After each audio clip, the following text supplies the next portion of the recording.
by the Sims that one Mr. Nerdy Tenor from Endgame Syndicate has generated. We are going to run the Sims live as we draft in the Week 12 Underdog Battle Royale. Bunch of teams on bye. Everyone is paying attention to the playoff best ball contest on Underdog Fantasy. So I think we might see a smidgen of overlay this week in the draft games. Just something to pay attention to. Let's figure out how we are playing the best plays this week. It's Short King Summer, dude. It just feels like no one in fantasy sports ever learns anything. Does he mistime it, or is Brock Bowers just a grown man? Brock Bowers is just a grown man. Dare I say, Rich, football might be back. In the words of Lane Johnson, this offense looks constipated. It's Short King Summer. All right, folks. We are back. The Week 12 Underdog Battle Royale. Dan, did you check the results last week and see that you had won $5,000 on accident? Did that? Yeah, I won. Did I you won all there? the money. I was crowned champion, and the game is now over forever. So we can just no. I did not do. Let's see. Let me look here. I did 27. I did $189 in the main Royale, and I got 56 back. We call that a win when you don't get zero back. Brian, did you have a good bad beat this week? Did you have I had Taysom, but I didn't have none of that? No. I was a 6v6 away from the nuts. All right. I had one line stack. I had one Goff, Brown, Montgomery. Let me complain then. 17.5% Taysom. Obviously, I'm very woke to Taysom Hill. A lot of Jahmyr Gibbs, my most drafted running back. Let me complain Montgomery a little bit about that. Montgomery right there. Let me complain about 3.2% Jared Goff. That doesn't look like very much. That equates to, what is that? That's 4 separate, or more than that's 5 separate or 6 separate Jared Goff teams. Basically what I'm saying is please clap. I was, Brian, I was directionally accurate. Didn't get there in the end. Where's your Sun God ownership? Oh, really? So that was why I didn't win. I basically none of him. These were the reasons that I did not win. 26.6% Justin Jefferson. That was no good. 5.2% Amon-Ra St. Brown. That was also no good. That is not going to get it done. And I think actually what happened was I was being punished for victory lapping Jayden Reed too early. Jayden Reed scores a touchdown in the first quarter. Brian told me, on the show, he's like, this Jayden Reed, brother. And I got punished. I got my hubris. I flew too close to the sun. Basically I was Icarus with Jayden Reed, and I'm happy to take my punishment. Dan, we don't have the good projections cooked up yet. Basically, ETR has not come out yet, and the Cardi and the RG stuff is just their vanilla carryover stuff. Correct? Right. Other sites also not done projecting, so we're using Brick's magic method, where he looked at the ADPs and then he basically generated implied projections from those ADPs, and then we're going to sim with that. So, I just want to shout out one team. I had a brief sweat for the qualifier. So I did 10 qualifiers, and I went in the Dog Bowl. Yeah, I went into the afternoon and I had Jameis Winston, Breece Hall, Jerry Jeudy, and Taysom Hill. So I was looking pretty hot, and then I had Kenneth Walker and Drake London. So that's Drake London. Drake London was that was the no ball don't take guy of the week, where he projected really well. And well, you should know this. You have the Patrick Surtain jersey, Dan. You should have known. You should have been very hip to the fact that the pickings are awfully slim toward the end of a 12-man draft. I mean, that's what, that's true. Not a lot of I don't really do the 12-man drafts because the pickings are so slim. I don't really find it enjoyable. I prefer scrolling for guys who actually project for a lot of points. It's just a more fun game for me. So it's much faster. Like The 12 mans are slow, and you might think they're twice as slow, but they're actually more than twice as slow. Then it's twice as many picks, but it's like 3 times as much time. Yeah, because no one people don't go on the plane. They don't press the plane for the final round. I would bet it's more money. It's $25 instead. I might try doing a bunch of the $3 12 mans just as an experiment this week if I'm looking for some, self punishment and just want to fry my brain. There's a $3. What is it called? It's called the Squib Kick. Yeah. Yep. So Brian, we're using your ADP modeling this week, correct? Can you explain what that is? Yeah, but the 12-man Davis, I bet it's longer because bros don't know who to take. Who to take? There's less picks, when you're doing 6-man, it's like a stud. Leone didn't tell me who to take. I have to check. I have to double check, establish the run again. Yep. Yeah. I think it's also, frankly, people will sign up for one of those and then they're slow to fill and they forget they're in it, or they forget that they just picked and they're coming around again. It's exactly. Yeah, I wish I could tell you how many times in Pete's Discord someone has been like, "Oh, I forgot about a dog bowl that just started, and I'm 2 picks in, and I hope I'm not dead already." So yeah, I definitely agree with that. The ADP projections are what's going to solve best ball forever. They're so good that I cooked up this week. No, they're super simple. It's just like a database based on prior projections and ADP, and running a regression on top of it to give us some semblance of a progression of a projection, which I kind of like for this because you don't get if Cardi has Kamara, 4 points higher than everyone else, every equilibrium sim is going to tell you to take him. Well, unless you add enough other sources to balance it out. Sure. Let's just say that's the only one you're using. If you're only using Cardi, then yeah, you're going to get it. And so, in those scenarios is where you get the Davis. You get it'll take a guy 4 rounds higher than, or 2 rounds higher than, ADP, because the projections like him so much, and this kind of levels it out a bit because, from a projection standpoint, there's tons that goes into it and everything, but a guy whose ADP is 35, a running back whose ADP is 35.5, and a running back whose ADP is 35.6. Does it really matter? Their projections are probably about the same.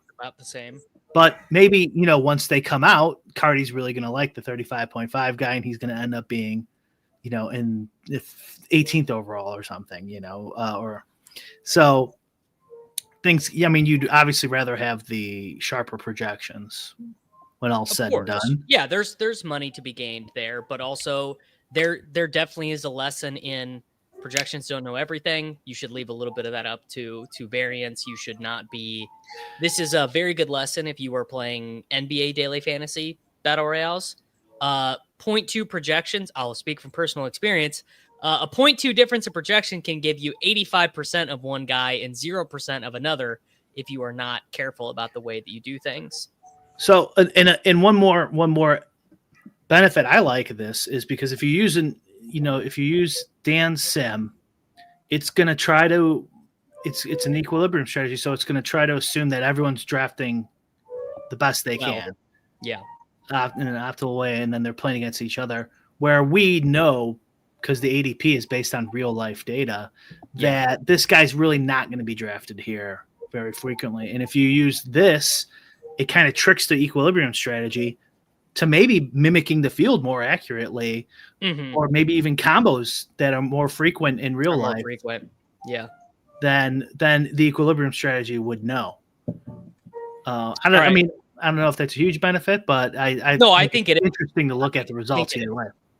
The tricky part to get right in the method, and this isn't a criticism of Brian, it's just the way it's done, is that so the way you set things up, it's gonna respect the relative order within each position. So like if Breece Hall comes before Joe Mixon, that will be reflected in my sim. Where it starts to break down a little is the relative value across positions. It may not get that quite right, depending on you see what I'm saying, because of how the regression is working, probably. Yeah. The regression would need to be a little tighter to mimic, but it's probably because for example, in a regression in this, the problem with this is if you look at the bottom end, it's probably projecting tight ends a little too high or something like that at the bottom end. So like they'd really be at like 5.7 or something, but we have them at like whatever, I don't know what it is at the very bottom. And so then your sim will be like, oh, this tight end actually has a chance of this ceiling more frequently than it actually does. Right. And that could screw it up for sure. But I mean, the main reason we do this is because then when we don't have anything, I can do it in 5 minutes. Yeah, that's the real reason. I'm just saying also some things that might occur that it's a pretty clever hack to get it to work, and it should show you some things. And it's my money anyway, so who cares, right? Am I right? And I'm gonna tell the computer to fuck off anyway. So that's right, extra. Yeah. No, but you always like these better because I do always ADP.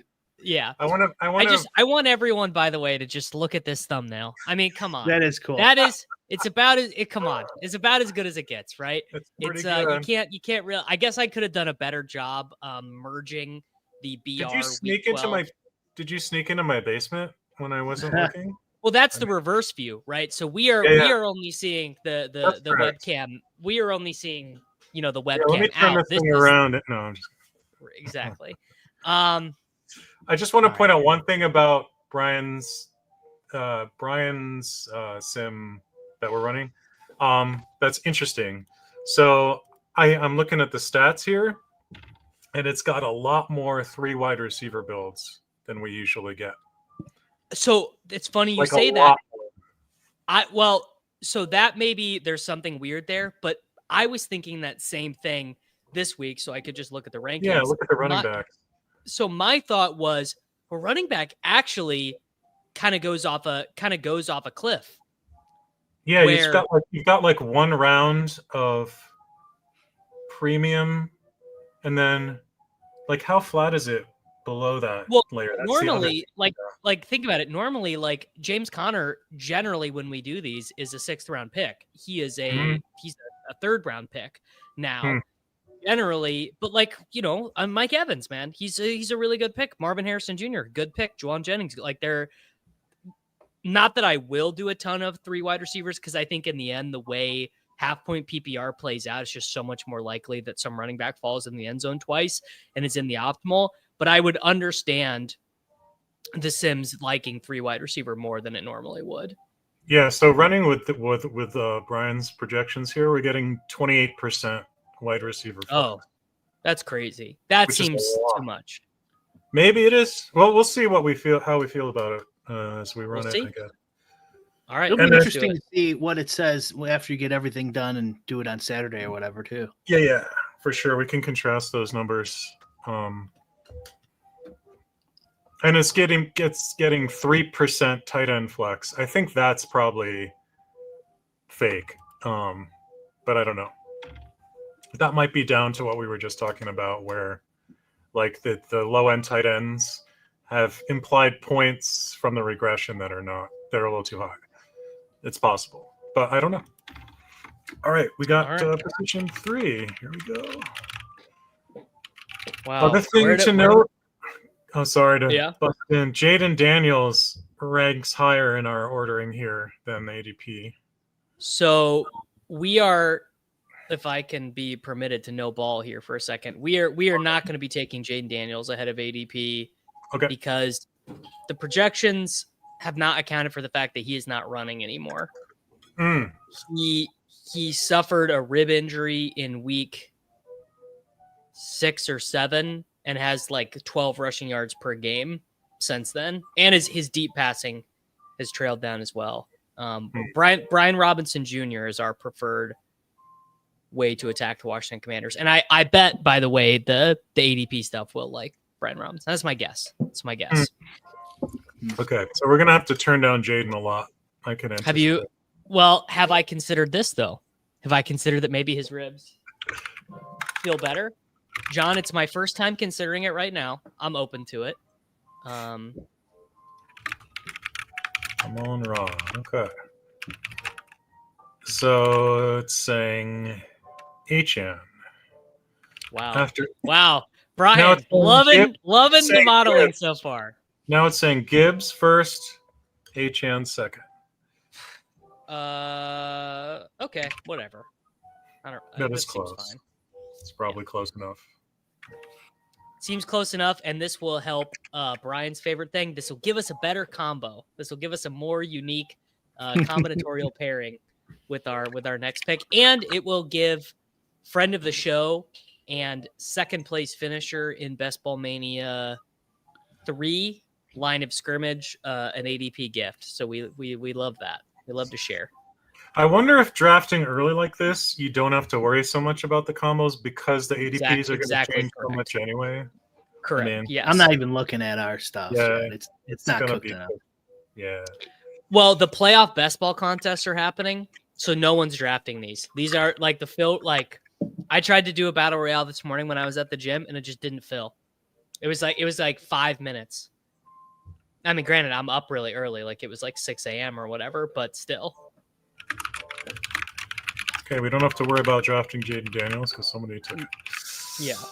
Okay, it's saying Kenneth Walker, and then it's saying Neighbors. And it likes Kenneth Walker a little better for whatever reason. Oh, now it's saying Kenneth Walker, James Conner, Neighbors. Okay, well, we can wait on. Well, actually, I was going to say we can wait on Connor, but that's not even true, really. Yeah, well, just Walkers. It seems to want Walker right now by a couple bucks. Yeah. And everyone says I don't listen to the computer. By the way, the funniest thing this week is going to be that Jared Goff, who no one ever wants and everyone thinks stinks, is going to be like, people are going to be like falling over themselves. The draft Jared Goff. They're going to be like, oh my God, I can't wait to do Jared Goff, Jameson Williams. Like, I don't know. This will be good. What do we think Jameson Williams was drafted last week? He was like the wide receiver 18. Last week, Jameson Williams 35.9. Are we talking about Battle Royale? Yeah, he was drafted 8.6% of the time. He was Oh, on. I thought you meant his ADP. Can you bring up the box? Oh, sorry. My bad.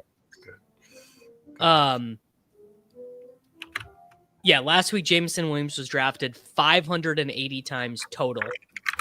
8.6% of the time.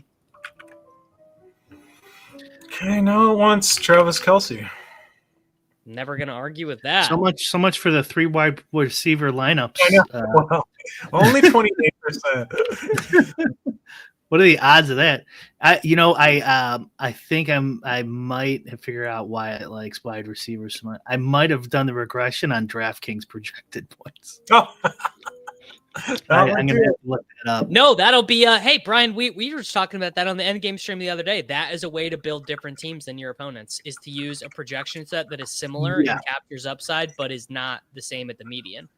Right, yes. Trying to find an analogy of like how to use your car to like it's such a coarse way of doing it, but maybe it's good enough.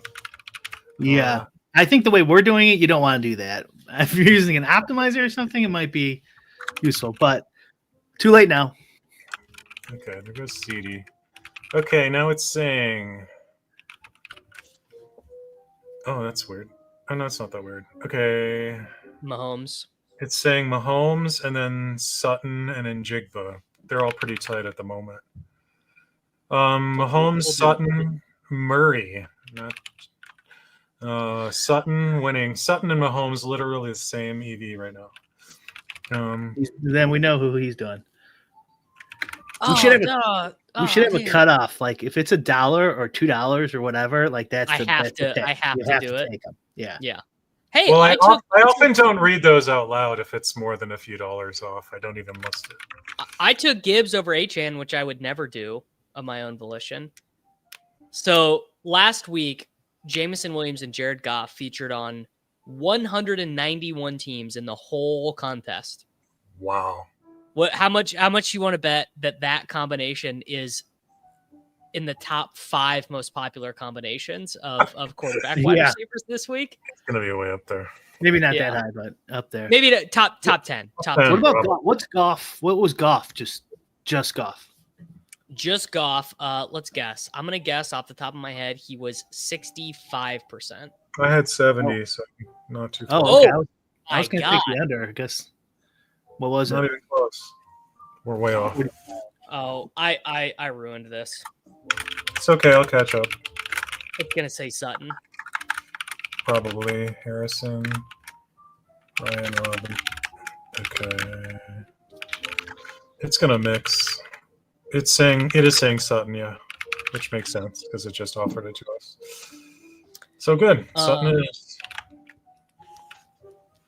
Yeah, well, that seeing him so low drafted does not make me feel better because that means that my Goff Taysom team that did well was more unique than I thought initially. Oh. So he was in 42% of teams? Goff? What was he? I can't see what's going on. I'm a little behind. Oh, I gotta scroll. Tracy Otten Stroud. Pacheco. Pacheco's Nick? Zachary. Maybe. It's saying JSN. JSN who wants. Wow, we could have auto drafted this team. I mean, surprisingly enough, when you use the ADP, to generate your projections, that's kind of the order you're going to get. Yeah, look how annoying this is. This was my Goff Taysom team. So it was Goff, St. Brown, Taysom. I had the guys. You needed. And then everyone who is not involved in that stack was like the literal worst play of the entire slate. Yeah.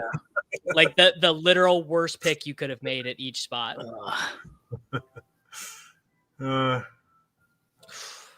Tough. All right. Well, the computer is gonna like this one. The computer is gonna give us 1732.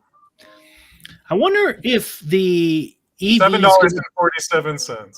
Sorry. Wow. I was gonna say, I wonder if the EV is gonna often be right around break even. Because of the ADP. Yeah, because like when we are getting again like Cardi's thing where it says Kamara is worth so much more and these idiots aren't taking them, it's gonna think our lineups are awesome, where when we're following ADP, it's gonna be like, oh yeah, you just did what you're supposed to do and everyone else kind of did too. Right. It's just a question of how many things people leave for you to take. Yeah. It's a fun little exercise in EV thinking. And also, I wasn't even paying attention. I should not have allowed KW3 and JSN to be. Whoops. Like that's not your fault. That's my fault. I'm supposed to be the ball knower. Well, no, I mean this should be in the sim too. Yeah. So it must not think it's that bad. There's probably something. There's probably something there. Who's Seattle playing this week? The Cardinals. So they're playing a weak defense. There also are less games. There are 6 teams on bye. Lamar is not on the slate. The Bengals are not on the slate. The Eagles are not on the slate. Like a ton of the Kamara is not on the slate. Like a ton of the teams that have been the best fantasy options and the best offenses in general are just not on the slate or not playing this week as a whole. So there's something there, maybe. Maybe. It could also just be that my NFL sims are not the greatest at taking everything into account. So. Well, actually, I was going to give them credit. The Sims last week really wanted us to take Gibbs like the whole time. Like the whole time. It was like it also wanted us to take Kamara the whole time, and that didn't work out. That didn't work out. Well, I think you could argue it was directionally accurate because Taysom got there as a rusher. Like those very easily could have been Kamara's points. That's fair. I got a ton of Breece Hall which was Yes. good, and then a ton of Kamara, which was not. The Saber Sims and my own sim a lot of the times does not care that much about Teammates. on the Sims about the teammates in DFS. Yeah, like it'll put 2 or 3 sometimes non-QB teammates with your stack. I mean, Guys, unless you force it to not to. I won Showdown with Run the Sims the other night. Nice. Oh, sweet. I mean, I had to alter the projections. I chopped the mini max. What's up? The mini max. Okay. Yeah, I chopped the mini max with 6 other people. So like nice. $2,500. Sweet. That's really good. Yeah. I wanted to have a discussion about NBA Sims at some point. Well, remind me after this draft. I spent all day yesterday doing math to figure out something related to what we were just talking about, which is like how to sim better and respect the vulturing effect of points between players at the same time. Mm-hmm. I think I have something to try there. All right, just all due respect, when your computer tells me not to take Justin Jefferson, I am taking him. I got it. He owes me money, dude. Look at this. Look at this. He owes me money. Okay, it's gonna say Jayden Daniels. I bet money on it. Okay, it's saying. Oh, okay. Oh, it's gonna say Amon Ra. It's saying Walker. It's saying Walker and Neighbors at the most. No, it's saying Walker, Daniels. How could it not say Amon Ra? Amon Ra's in 4th at the moment. 3rd now. It's moved up. Walker, Daniels, 2nd now. Walker, Daniels, Amon Ra in that order at the moment. He was taking Justin Jefferson. Jefferson was 4th. It can't be that bad. Buddy, I don't. It says Amon Ra for what it's worth. It's saying Amon Ra. So I was pretty curious about that. What would the condition be when it already got you? When you already did, I was curious if it would change. So that is interesting. And also, Brian, I mean, this is like due theory, but he owes me money is just as good as due theory. And also, I would argue Justin Jefferson is now moved into first place in the due theory line. I would argue he's literally the number 1 guy. Well, not only will you be able next year to cash in your Skolansky bucks, you will be able to sue Justin Jefferson. It's not his fault. I need to sue Brian Flores, the Vikings defensive coordinator. Yeah. I need to sue for you just pick and then they pay you. Yeah, people who listen to this stream are pretty advanced, so we don't need to go over the due theory. Like they've all they got that. Well, that's like what, like statistics 301 at most colleges. You kind of do due theory, and I assume most people have done that. Man, here's the issue: we can't add Debo to that lawsuit. He's now in a protected class as he is obese. So he's obese. So he's now in a protected class. He's obese, huh? Yeah. All right. Well, it's going to tell us to take. Someone else took Ken Walker. By the way, I did recently learn our boy Patrick Barnes YouTube, who is in all these drafts. He's an Establish the Run employee. So he knows. Do they know they hired a bum hunter on their staff? I think at ETR they'd encourage that. You think Wiggins never bum hunted in the poker days, brother? Oh, I guarantee he did. But in Underdog, there's no way not to be a bum hunter. It's like impossible not. Like if you want to play any volume, there's only so many contests you can play. I mean, all right. Well, there's no lobbies to sort through to bum hunt, so it's kind of hard to.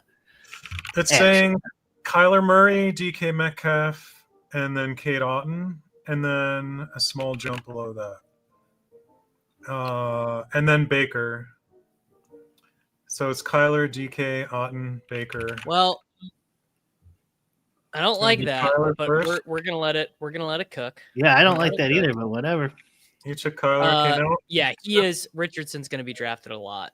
I played. I wonder if I played the most Richardson in the field last week. That's a good question. No, it wants DK Metcalf now. 3 receiver build. Well, there's your 3 receiver build. I'm just gonna Terry McLaurin next. So like DK and then Terry. All right, I'm overruling. Sorry. You wanna lose money?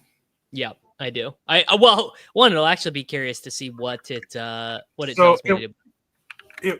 It wanted that running back next. It's just it would have taken a receiver first. They're taking a receiver.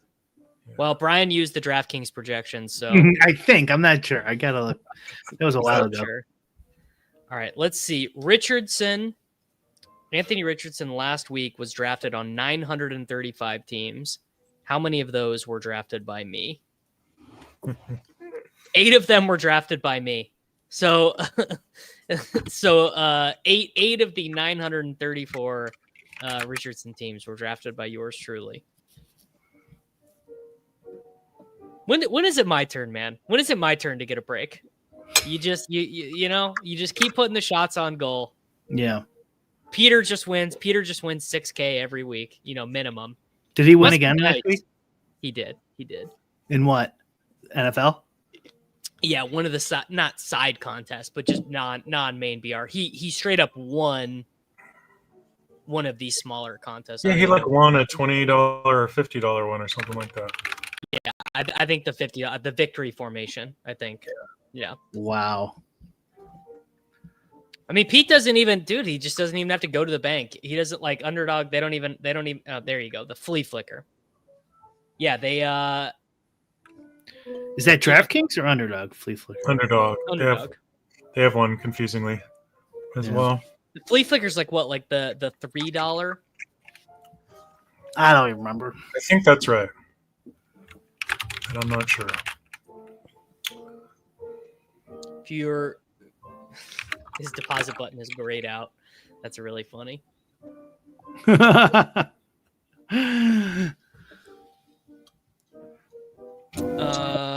Okay. Who's it gonna want here? It's gonna want another wide receiver, so I'm gonna have to tell it no again. We'll see. It might not at this point. I wonder if it'll take Marvin Harrison Jr. I'm predicting a lot of mixing here. Okay. That's my guess. My guess this week is that Jonnu Smith is one of the worst. Christian Watson. Oh, Watson. Okay. Okay, thank you. So it's saying it doesn't like your lineup. It wants Jonathan Taylor, and then after Jonathan Taylor would take Harrison instead, but it wants Jonathan Taylor to the tune of about 60 cents. God, I really hate John, and I messed it up anyways. I took Sam Laporta because that was who's. I didn't even mean to do that. Okay. I was just waffling. It wants Jonathan Taylor and then Marvin Harrison, and it's a difference of like 10 cents at the moment. Marvin Harrison is winning. We'll do JT. So it's flopping around between the two of them. Is what's happening. No Marvin Harrison, Kyler, huh? For you, Davis. I'm just so philosophically opposed to the 3 wide receiver thing. Like, wide receivers haven't scored any fantasy points all year. Running backs win every week. Running back in the flex wins every week. Every wide receivers just die. Like, that just means they're due. I know. We've been over that. I don't know if I believe in due theory as much as I believe in the dumbest people will continue to be financially rewarded in best ball theory. I think that if you fight against, like, dude, this is the year of the boomer. Trump wins the election. No running backs get injured. Derrick Henry's scoring 3 touchdowns a game. Like, why would you fight against that? You just gotta take the temperature. Don't fight against the universe, Brian. I was thinking about that in the car. Of like people getting lucky, and it's like the averages. It'll work itself out kind of thing. We talk about in gambling all the time. Doesn't really apply to winning huge field DraftKings. No, because if you get lucky once, it doesn't matter if it never equals out and you get unlucky in every transaction for the rest of your life. You already won. But That's right. and it's almost way more mathematically likely that some donkey's gonna get lucky and win tons of money a bunch of times Than than a you sharp will person. reach your EV over 5 years. I'll tell you a funny story about that. So, for conventional DFS, I try to compute after the fact, like what were the odds I was going to bank this tournament using my process, given what actually happened in the games. So, because I generate so many lineups I could have played, I have to just it might have like 50,000 lineups it likes for the Millie Maker, and I have to pick 150, right?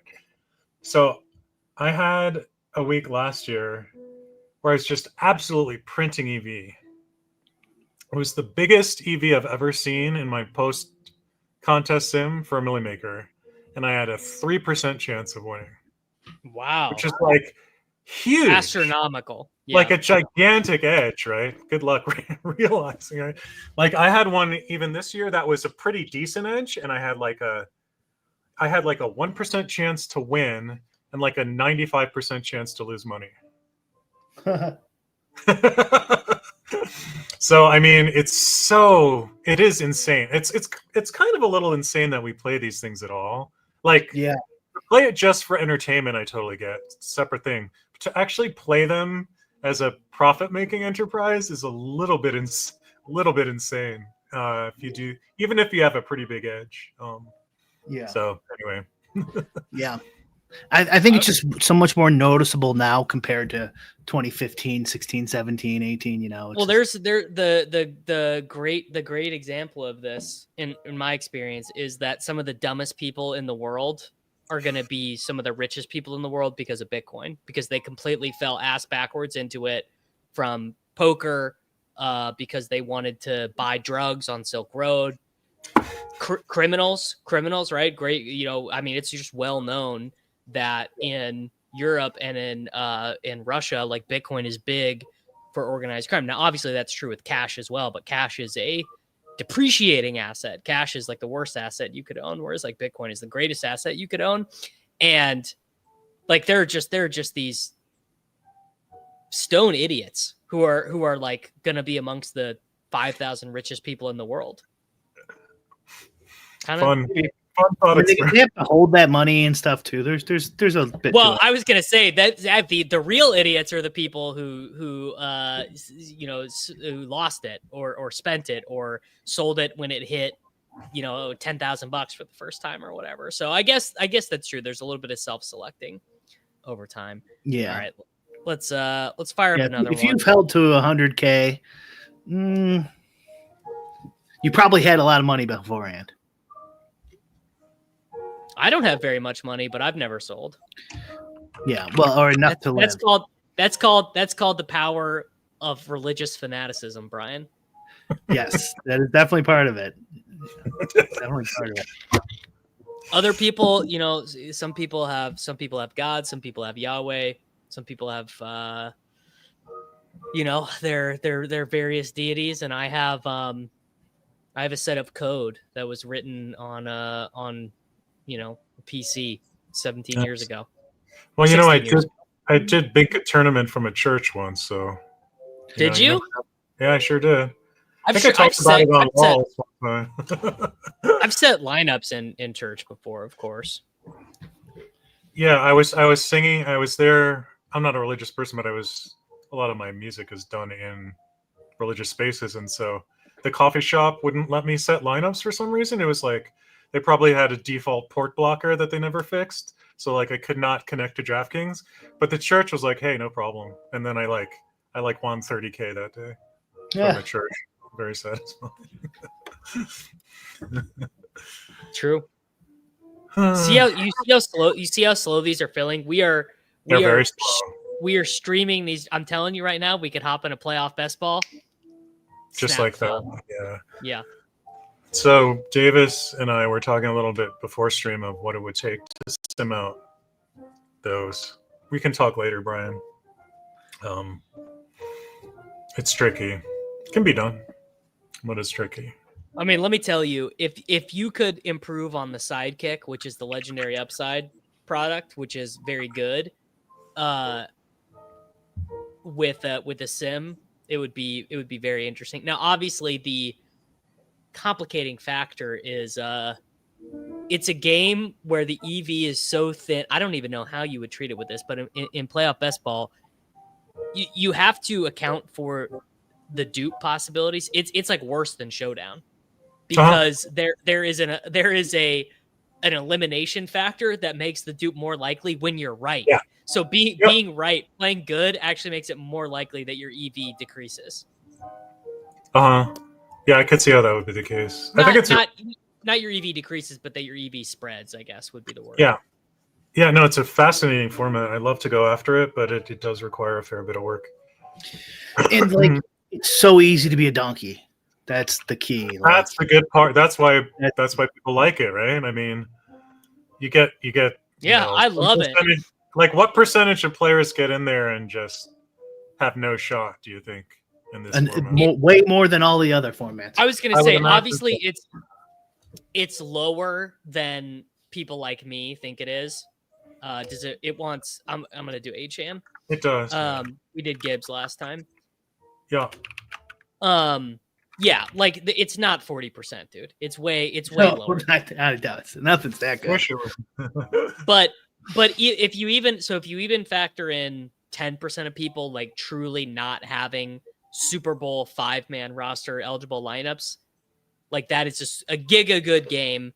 Then you say there's another 20% of people who have Super Bowl eligible lineups, but they mess up something else.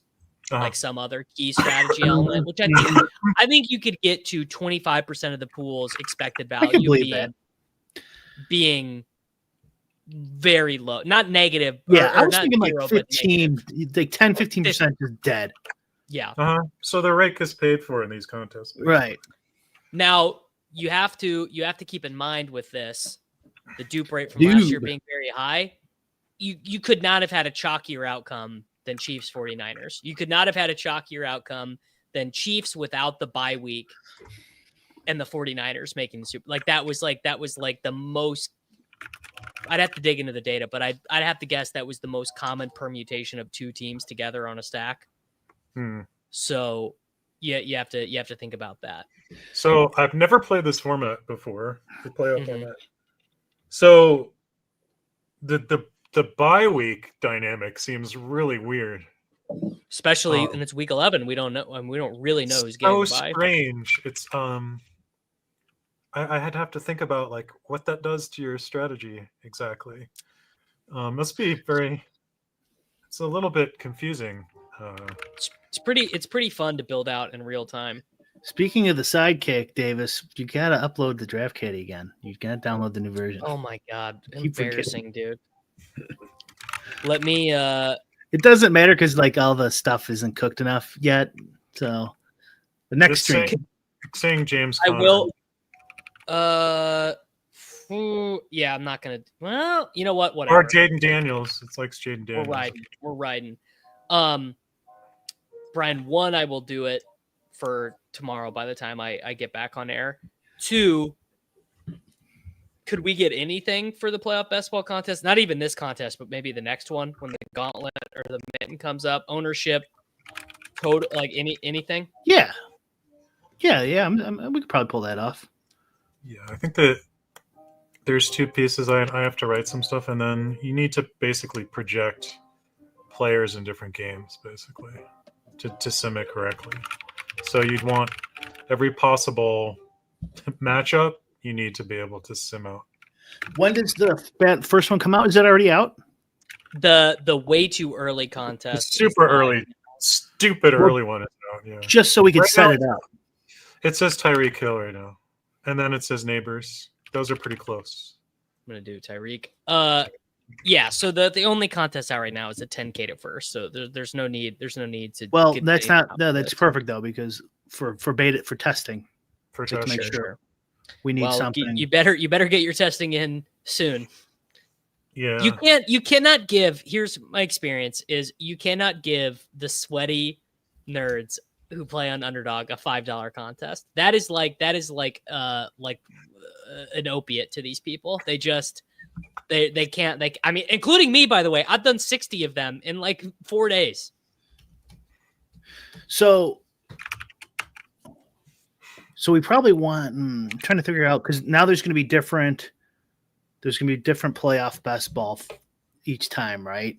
Do we want ownership for each of them, or just like a main one, or are they all pretty similar? You want it? You just want to do the main, and if people want to play the other, what's that called? Do you remember? The gauntlet and the mitten.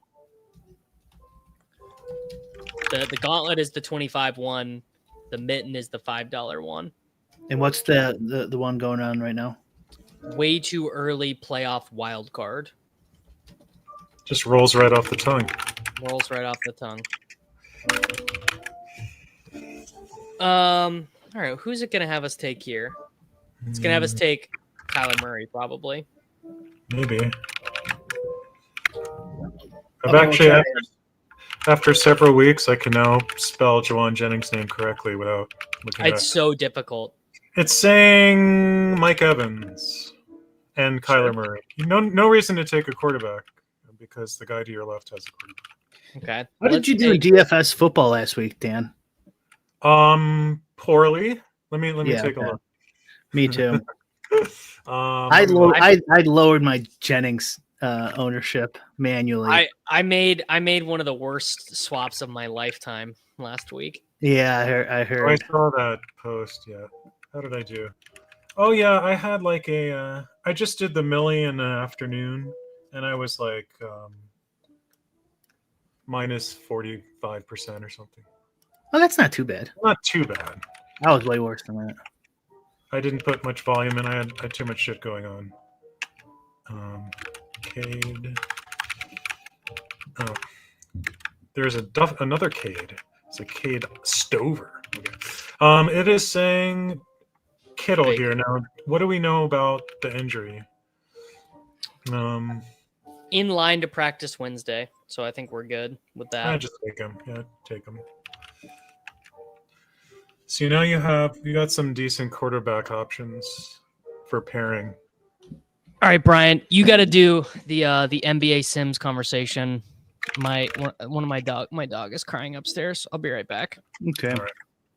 We'll do Purdy, and Tua doesn't even have an ADP. All right, I will be right back. We could just listen to the music in the background. Yeah. Sorry, I couldn't get rid of that this time. Hopefully we don't get marked for copyright violation. I was just going to say that. I don't know if I want to talk about the Sims just yet. Maybe. I was thinking maybe we talk about it offline, honestly, but okay, yeah, we can do that. Yeah, I don't know. I was just it was more like maybe NBA Sims are just kind of bullshit. And what Sims? NBA. Yeah. But I mean, first of all, they're hard, right? They're all hard, but yeah. If you're gonna late swap every break, yeah, how necessary is your pre-lock? 1 game sim that's hard to do in the first place, and then if that's true, then maybe we should be doing something else, and then that's where I was going to say maybe we should talk about that off air. Yeah, I'll just say this is not a huge thing I'm giving away, but I do something very stupid for NBA player-athlete outcomes. It's pretty dumb. I know one way to improve it, which I'll tell you about offline, but yeah, because I went through this whole exercise I talked about before where I tried to get much smarter distributions in NBA, and then when I tested it, it didn't even matter in my EV. It was within the margin of error. So I think the thing you want to simulate in NBA is that there's probably some value is if you could get a good read on coaching decisions in certain different spots. So like, what does the coach do when it's a blowout? Like, is it, that might be worth something, but even there, like in a large slate, you're really looking for ceiling outcomes anyway. So as long as you're simulating like the ceiling outcomes reasonably well, like, do you really need the other end? I don't know. I'm just. Yeah, no, that's interesting. Did you watch Petty Theft was on Lulz last week? Yeah, I did. Oh yeah, I think you were in chat. Yeah, because like I would guess he'd probably say, well, I don't know, but I do it, probably, or something like that. But like, yeah, I mean, I do agree though. If you're swapping every game, like, so much of this just goes out the window. It's completely different than every other sim. Because like in NFL, the way we do it and the way we talk about doing it and stuff, sign up for Endgame if you want to know all those things. Like, it's a ton of work, and you're doing all these various guesses about what the field's going to do and stuff like that, and then you just get rid of it after a half an hour with say, and then you're probably going to play like 3 of your original 150 or something. Like, who knows? It's so random. All these changes. It's like, why even bother? Like you should almost just use that like 150 to set yourself up later on from making the most optimal changes. Yeah, I've thought about that too. I actually wanted to do a little research on some other players. I suspect there are people doing exactly that, where they're segmenting their player pool for different things. It's like, okay, I'm gonna have 20 where I leave a lot of spaces at this time slot in case there's news, and then I'm gonna put 20 with this, these kinds of things where, just to make all the pieces fit. Like, from an equilibrium strategy too, couldn't we like if the EV of which ball is on Charlotte? LaMelo. Oh, LaMelo. If LaMelo's EV is just about the same as 10 other options on a huge slate, but he's locking at 6. Right. Well, yeah, in an EQ, you could just go, well, we're going to select, randomly kind of between these similar lineups. But when we know we can make these swaps, I think if it's even, just get rid of them. Don't do it. No, it sucks when he goes off in game 1 and you're just dead. So in theory, there's an equilibrium for the entire slate, right? That accounts for whatever, all the things that could happen and all of the swaps, right? Fucking impossible to ever do that.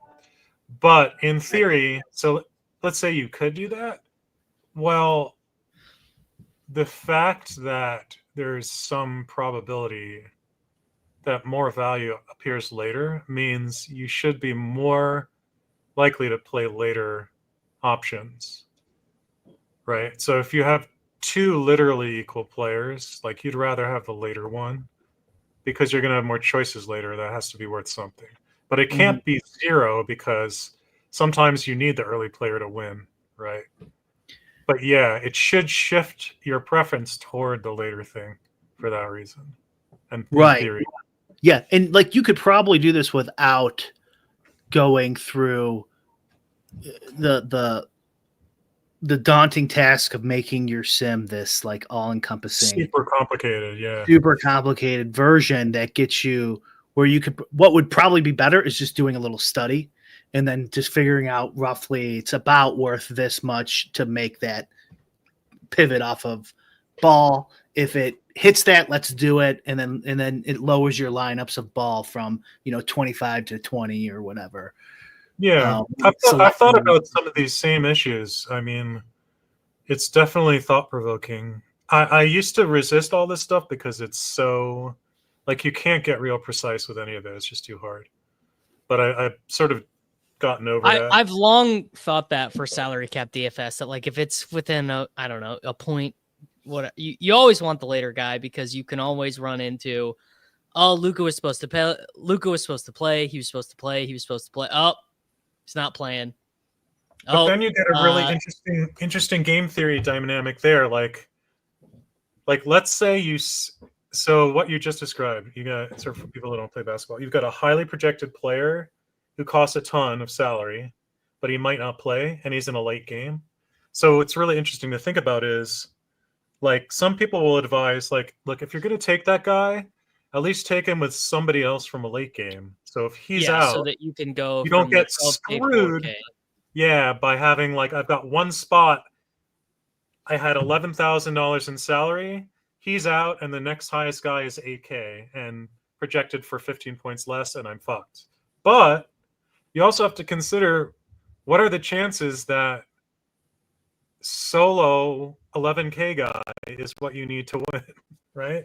So, like, you would like to have some, probably in theory, where he's the last piece and he plays and you win all the money.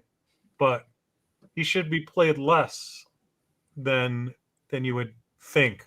My guess is that historically the highly questionable 11K guy gets played too less, or not enough, and that when he does get played, he gets overplayed. Like Luka Doncic or Curry is a better example because he's always late. Like Curry, questionable, gets overplayed with, who's a good Portland? Scoot Henderson, because you want to have Scoot Henderson is like forward guard eligible, so he's like a great example of this. He gets overplayed with Scoot Henderson, but underplayed relative to his ceiling projection or whatever.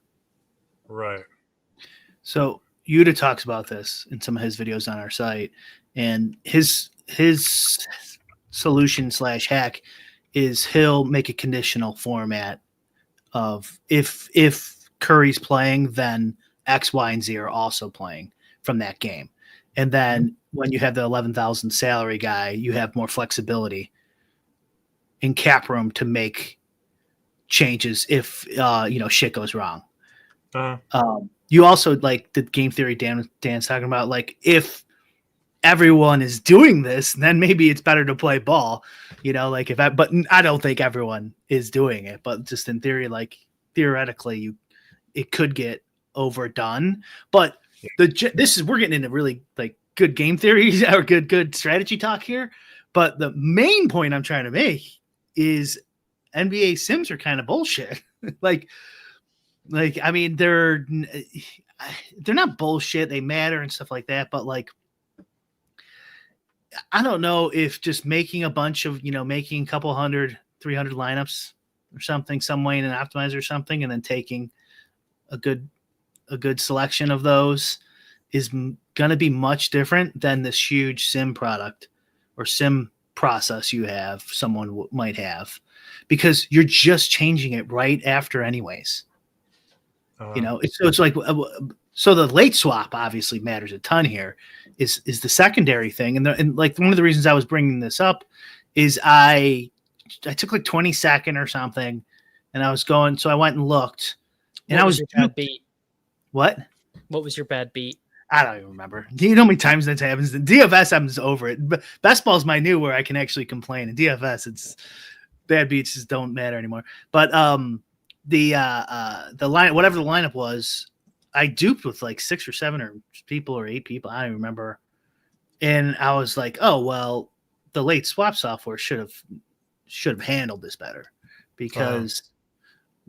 But I mean, it's very difficult, right? Solution or problem to solve is how many people in this field will then do what you're doing, and it's really and then you got to like make sure that like that number's realistic, and then what the EV might be. You still at this point in the night, you just play the 8 duped lineup, so it very well may have been right. Yes, it could have been right. Absolutely. Yeah, so it could have been right. Yeah. I mean, so I do have something for NBA that's pretty sophisticated, but it's very hard to know how good it is because the games are so huge and there's so many combos. But back when MMA had late swap, I could actually study this in some detail, because you can just enumerate all of the options for everyone after every fight. So I did a kind of a study of this, and I do find that it was actually correct to dupe a fair bit because of late swap, especially lineups where, this lineup has decent value to cash, but it's never going to win. So like if you started with 3 lineups, that was like, you might have 3 lineups that are all a 3v3, like they all have 3 guys in common, and like let's say the first 3 fighters, they all win, but one wins but with not a great score, one wins with a decent score, and the other wins with a decent score. So you got a good chance to cash, but some other fighter just fucking crushed, so you're not going to win. Now it might actually make sense to have all 3 of those lineups just play the chalkiest pieces left and hope to cash, right? Depending on how many lineups are behind you and how many lineups are ahead of you. So like we have drilled into us how bad duping is, and that's true, but once a bunch of things have locked, you're in a different game now. Each lineup has a different range of outcomes than it did at the start, right? Hopefully every lineup you play before the first game had a chance to get first. I think in the modern game, like if it had 0 chance to win first, it was probably a negative EV lineup, right? But after a few games have finished, you might have lineups that have decent equity and 0 chance for first. And the strategy for playing those is quite a bit different than it was before the first game started, if that makes sense. So Yeah. we've talked about this before Sure. in other places. Yeah. It's almost like a different game. Yeah. NBA DFS versus NFL, or the amount of it's an iterative sport, not an events-based sport. Outside of like That's Andre right. Drummond tipping rebounds to himself, that's basically the equivalent of a touchdown. And the projections are better, much better. There's informational edge. There's no informational edge in NFL DFS. Everyone knows. I don't know. Maybe you'd have a cousin who's a linebackers coach for the Giants or something. You'd be able to pick up something here or there. But basically, there's no informational edge. There is an informational edge in NBA DFS where sims, I would guess, are less useful for NBA. Like you just are. You'd be better off. Like I don't know, the best sim guy in the world, or the guy who's willing to sit at his computer till his eyes bleed, doing news combos and being the first to react on Shaden Sharp or whatever. Yeah. I mean, in theory, you could put this, if your cousin works for the Patriots, you could put that in your sim.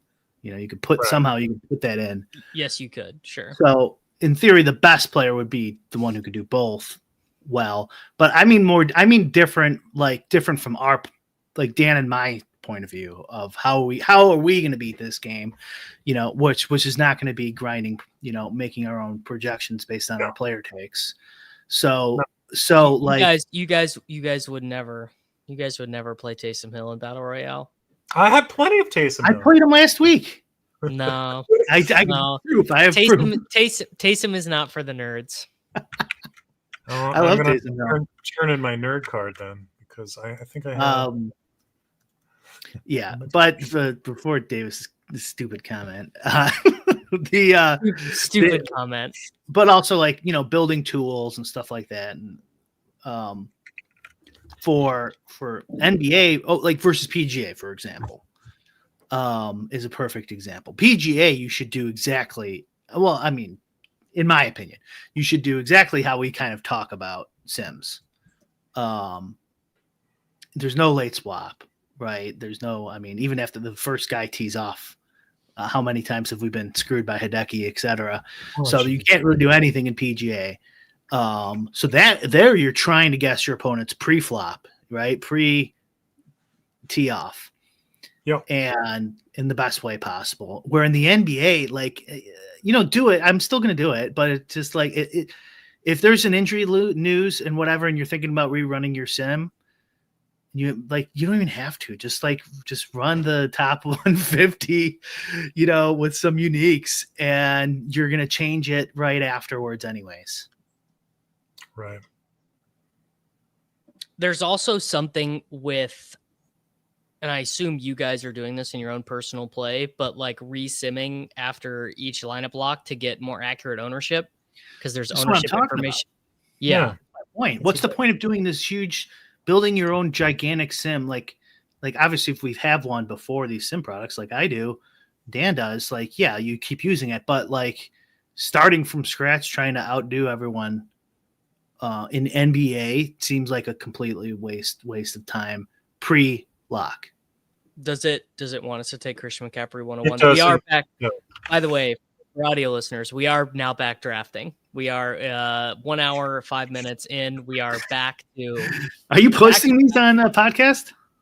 Yeah, I realized the other day I make like a very small amount of advertising dollars for every, like, nothing, like literally probably like $3 an episode or whatever.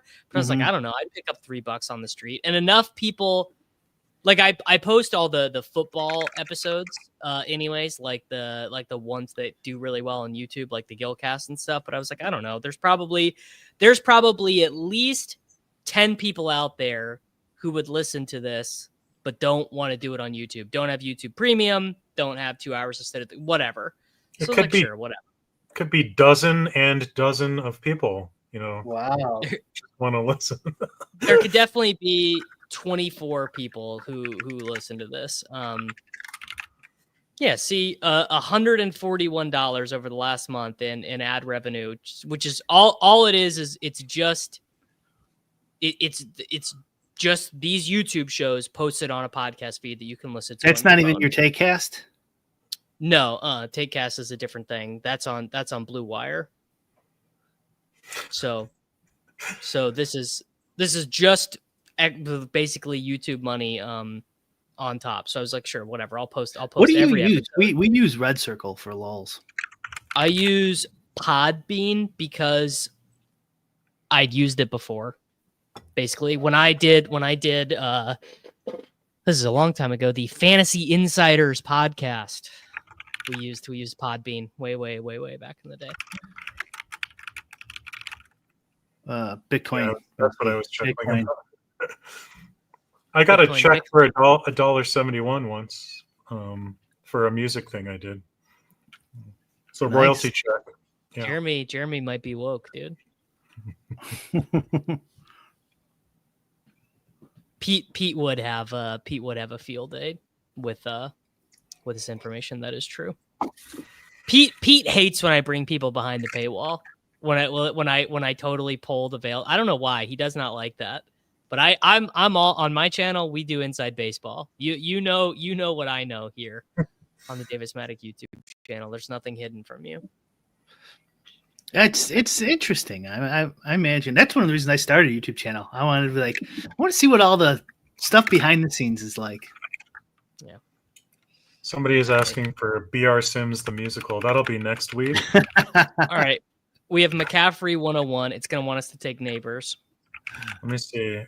Oh, it's saying McLaurin and Kelsey are 1 and 2 at the moment. Kelsey is winning. All right, I'm going to do Kelsey and then Okay. see what it says and then hope it says someone other than McLaurin. Not It because I says don't. James Conner, it says now. Okay. Well, basically, I just like the, I don't want to pair Purdy with McCaffrey particularly. Mahomes Right. and Kelsey is fine, but I like adding another stacking option. Uh-huh.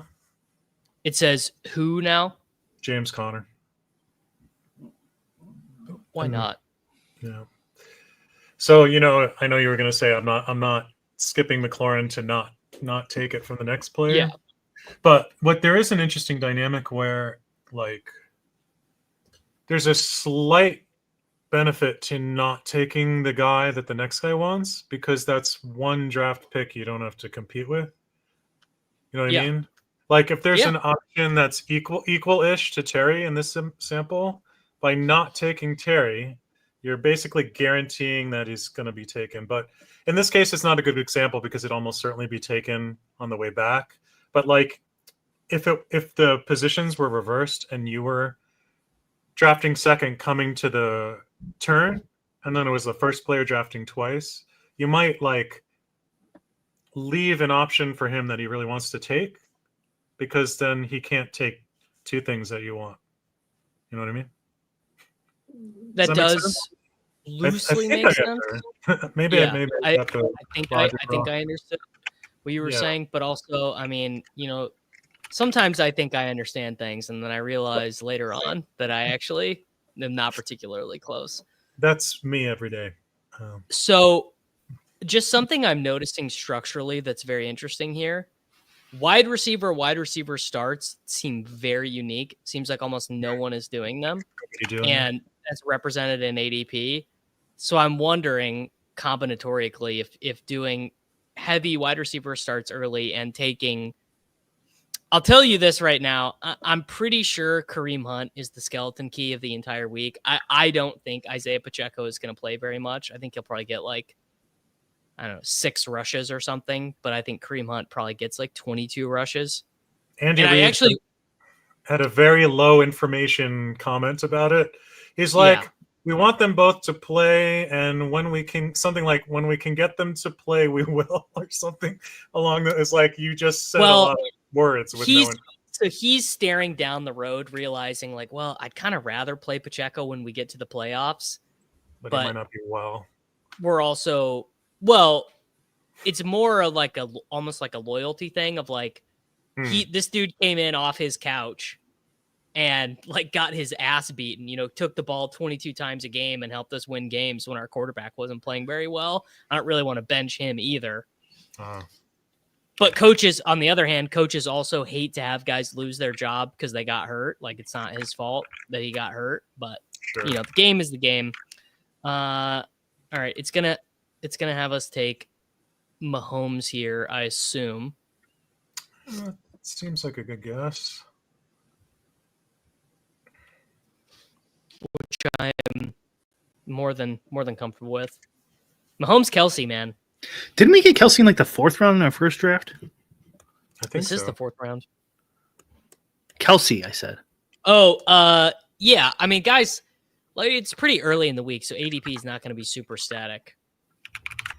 Ooh, okay. As you surmised. Okay, it's saying Harrison, Marvin Harrison, then Mahomes.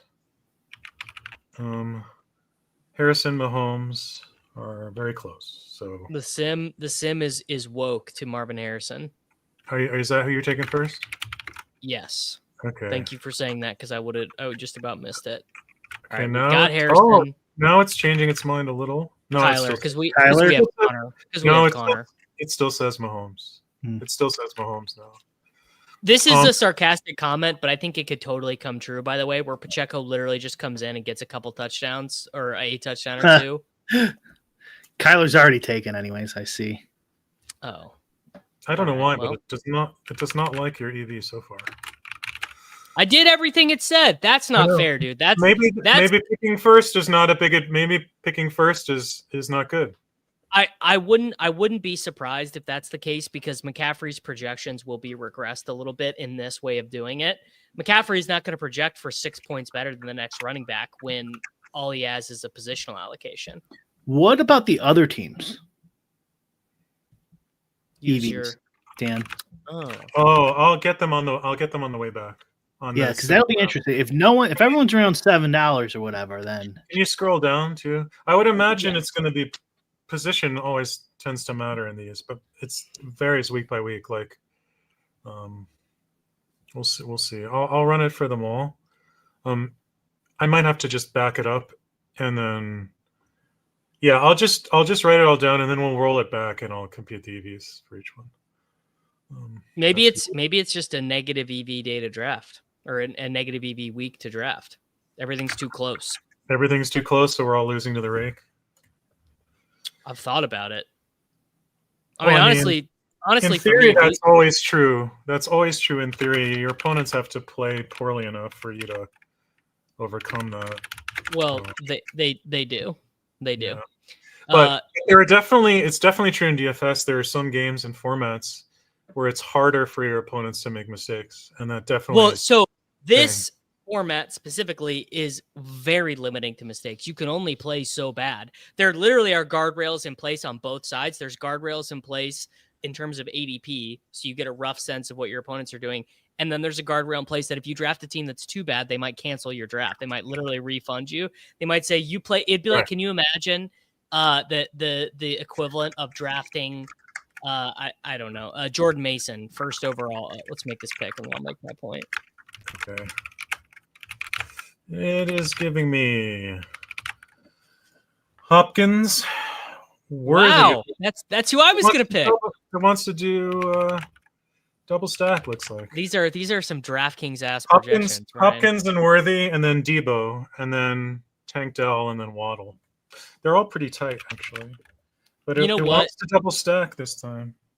I took Debo. I took Debo, and I'll tell you why. Everyone and their mom is done with Debo this week. Everybody. Like Debo is going to be 1.7% owned in salary cap DFS. He's going to be whatever drafted number he is right now. It's going down. Like people are sick of this guy. And for once in my life, I would like to be the person. I would like to be the person who looks down on everyone else and says, "Oh, you just reacted to the thing that you saw most recently. You need to be less Bayesian. You need to have a better prior." There you go. For once in my life, CMC and Debo. CMC and Debo. It's a little weird. I'm going to step out for the bathroom just real quick. I'll be right back. Go for it. The point I was making is that, Brian, the equivalent would be like in poker would be like, oh, you called on the river and you could never have you never have won.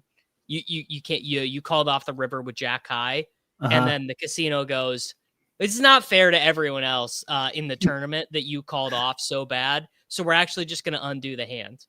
Like everyone else in the tournament in this sit and go loses when you play this poorly. So actually everyone just gets you get your chips back. You played that bad. Yeah. I agree. I wish they would stop doing that. All right, let's draft. Well, he's gone. Let's draft the do team. I'm trying to look at my see if I did DraftKings. I think I did. Wait, say that again. If I use DraftKings as in my regression. I don't know if I'm going to draft Debo heavily this week, but I want to have more Debo than my lib opponents who are going to spend all week thinking he's fat and out of shape. I mean, he might be fat and out of shape, but we're doing it. All right. We already said the most due guy is Justin Jefferson. Well, you know what? CMC is pretty due. No touchdowns. Pretty due, right? Does he fit due theory? Yeah, I suppose. I do agree. Right? Yeah. I do agree. Number one due theory is Justin Jefferson. I mean, there's just no way around it. Yeah, he's due. Man, that Sam Darnold MVP chatter's really quieted down, huh?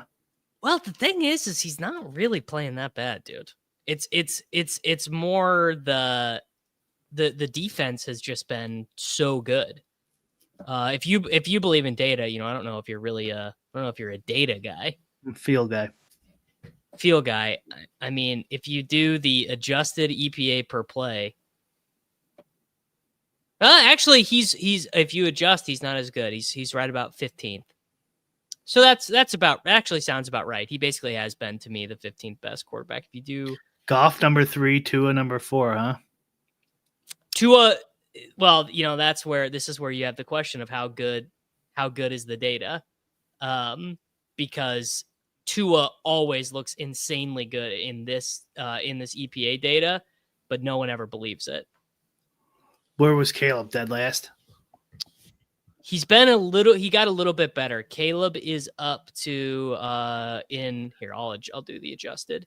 In adjusted EPA per play, Caleb is now better than Andy Dalton, Will Levis, Jacoby Brissett, Bryce Young, and Deshaun Watson. Wow. I think my eye test is he's been much better than that. 2 keys. We got a super chat. 2 key answers to the test this week. Can Anthony Richardson push the Lions? I vote yes. Will Mahomes go nuclear on the Panthers? Kevin, I'll tell you, my heart says no. My brain says no, but my bags say yes. Yeah. Ooh, did you get the first pick again? Look at this. We did, and we took Christian McCaffrey because we agreed he's due, right? Yeah.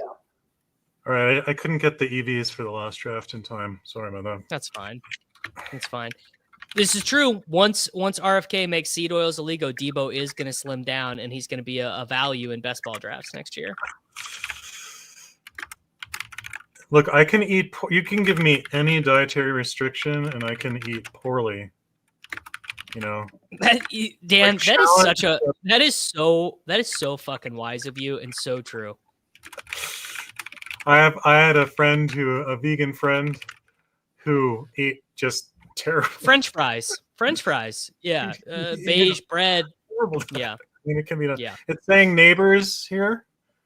I'll do that. I think Neighbors is like a guy I'm gonna have zero of, so it'll be fun if C smashes.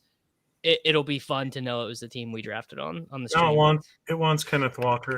Kenneth Walker, like by a huge margin. It's probably some drop off somewhere in the ADP. I did vegan for a month once a few years ago, and it was the worst I've ever eaten in my life. I was gonna say, I bet you ate a shit ton of bread. I bet you ate like mac and cheese. Like even if you do like Indian, like because Indian's got a lot of options. Indian's the best option by far. Paneer, but it's still not, all the stuff on there is like this isn't good for you. You could probably pick something better than what I would pick every day. To do it well, you kind of have to cook a lot, I think. Yes, yeah. My wife did it for a couple years, and she ate well. She's always managed to eat. You don't know about Rusty. You're not woke to Daya to fake cheese, man. Fake cheese. It's mac and cheese. CHEZE. Yeah. Right. Guys. Well, first off, fair enough. Second off, the fake the nut cheese. You know, it's out there. It's everywhere. Yeah. I was thinking. My sister-in-laws are both vegetarian, and I was conflating the two, and they vegetarian is a million times easier than vegan, in my opinion. Yeah. You know what's even easier? You just eat chicken and rice, ground beef and rice, bison and rice, deer and rice. These are or just skip the rice and add water. Was that right there? 80% of my meals. Sometimes a sweet potato, sometimes regular. I think next month I'm gonna try just meat and water. You'll feel so good. I know. It's like right. I'm in a pretty good stretch right now. Like cutting down sugar, like mostly eating just protein and rice. Yeah. Protein. And actually, my wife likes noodles, so I'll eat a noodle and I'll just use olive oil as the sauce instead of like gross sugar sauce, and I still feel pretty good. My problem lately is the candy coffee. I don't like coffee, but I love putting like cream and so flavor in my coffee. Nice coffee, I love it. It's basically just a milkshake. Yeah, and it's so you know what I do that as well. I do like it's so funny. I don't eat like a bodybuilder in competition. About 80% of my food is super clean, super like unbelievably good. And then 20% of it is garbage coffee, sugar. I just like the grossest, nastiest, like poison food of all time. Well, I had a ramen emergency yesterday, so I had ramen. What's a ramen emergency? It's like a pizza emergency or a sushi emergency. You understand. Don't you have these? I get it. I do. I have an Indian food emergency though most of the time. We just got Indian food too. We get that a lot. I'd be into Kittle here if it wants us to do that. It's saying it's a mix of things. Now it's saying Gino and DK. It also has Kittle. It has Gino, DK, Kittle up there at the moment. Let's do Gino. Let's do Gino and see what it says. It's going to make you take DK, of course. Yeah, it's got it. Yeah, of course it does. Yeah, DK with him. So I don't know what is influencing this. Brian obviously would maybe be able to speak more to it, but it's liking the teammates together more than a normal week when we've done this. Interesting. I wonder if that's because whenever the number of good options goes down, because like there's always opportunity costs when you stack, right? Typically, you're sacrificing projection to get correlation. So maybe it's just less of a cost this week. That is my assumption. Yeah, I'm Yeah. guessing. No, I forget. It could be. My first guess was that ADP is like it's built into ADP. People pick teammates. People play correlation, and so Yeah. it's kind of forcing up teammates. You ever been concerned about this, Dan? That your program is becoming sentient and it's going to start to learn from your behavior? What if it starts hating us? Well, I'm already on my third biologic instantiation, so I murdered the last two. Oh, And okay. Tough. that's who you're talking Tough. to now. Oh, you were talking about coffee. You know, I'm a You know, Dan, that's so funny because now that I'm thinking about it, you kind of look like Michael Fassbender's character from Prometheus. You have the same haircut, the side swoop, and you kind of facial. I mean, obviously Michael Fassbender is a movie star and he's unbelievably ripped, but yeah, you guys kind of look alike. What's his name? Michael. His name is in the movie. I can't remember.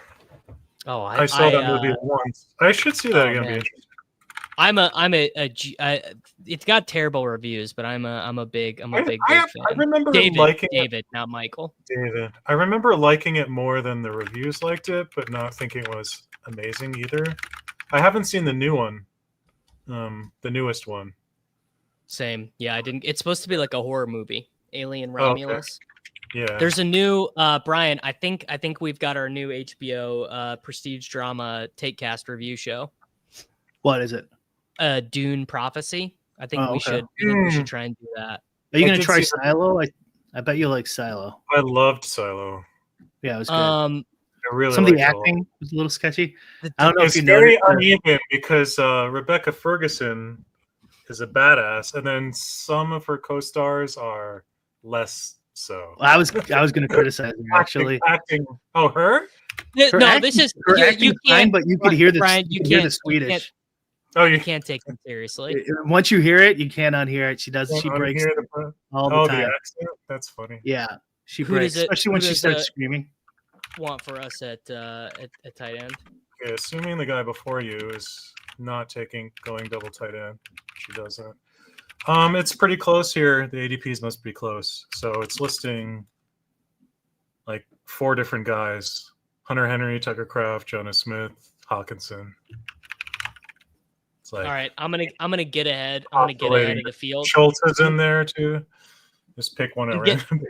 I'm getting ahead of the field, and I'm taking Sam Laporta because I'm pretty sure. I think when ETR comes out, he's gonna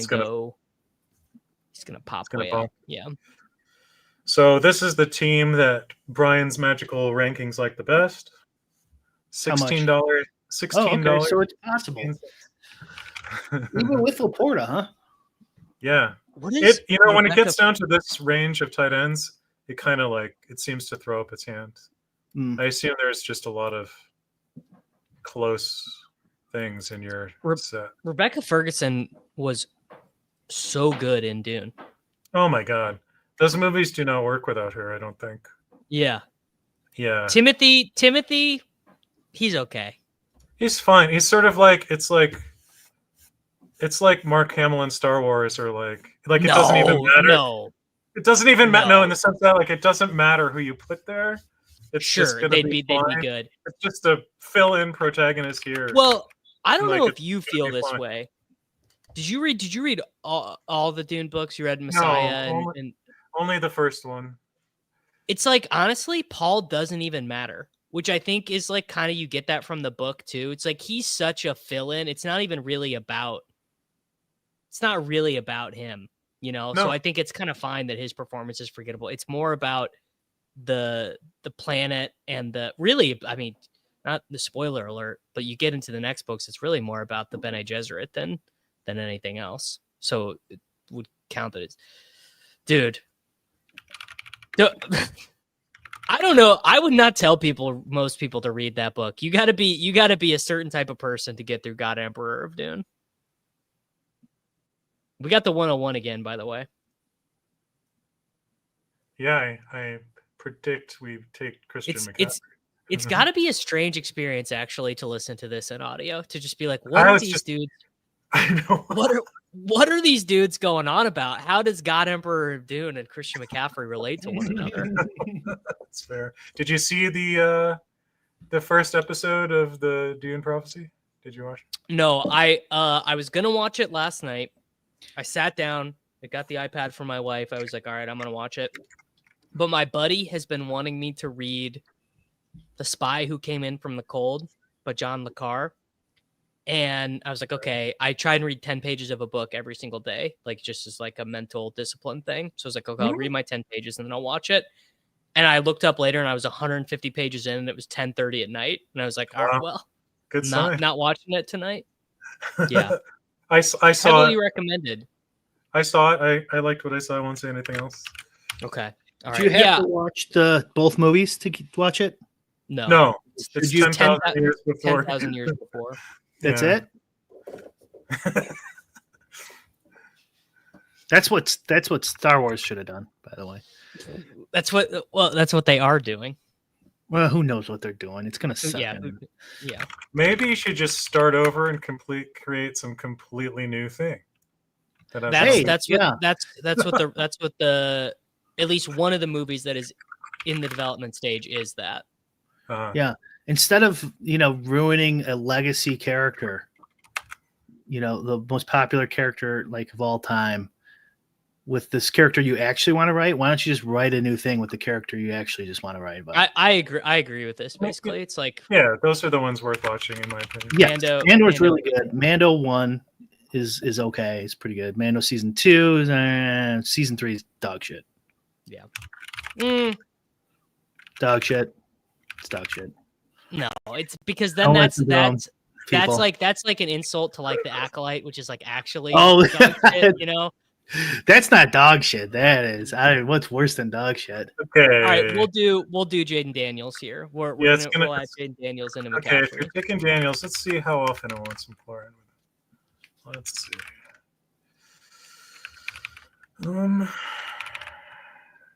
Yeah, it's a mix. So take him, don't take him. It's Neighbors, McLaurin, Bowers, Kelsey. It's got a lot of things it likes. What is Jupiter Ascending? Why do I know what that is? You don't want. It's not good.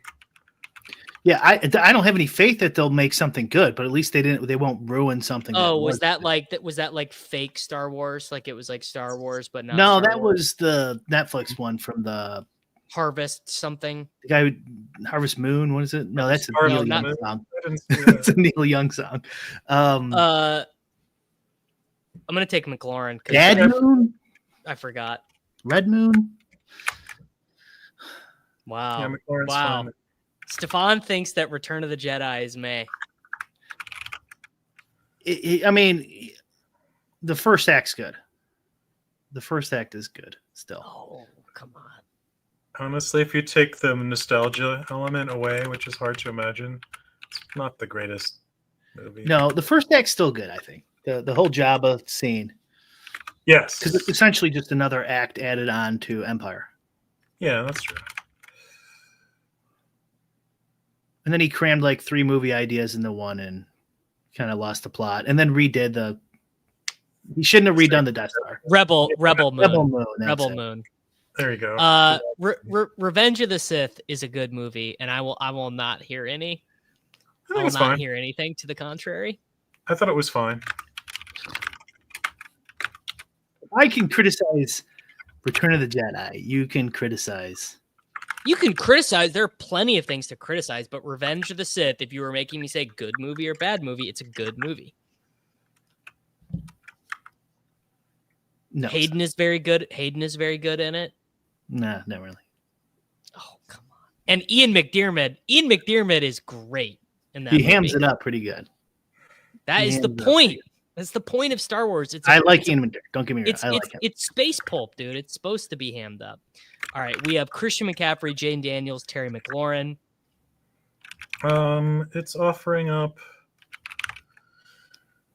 Harrison and Kittle are currently neck and neck, and then I like Jonathan that. Taylor, I like that. We'll do Harrison.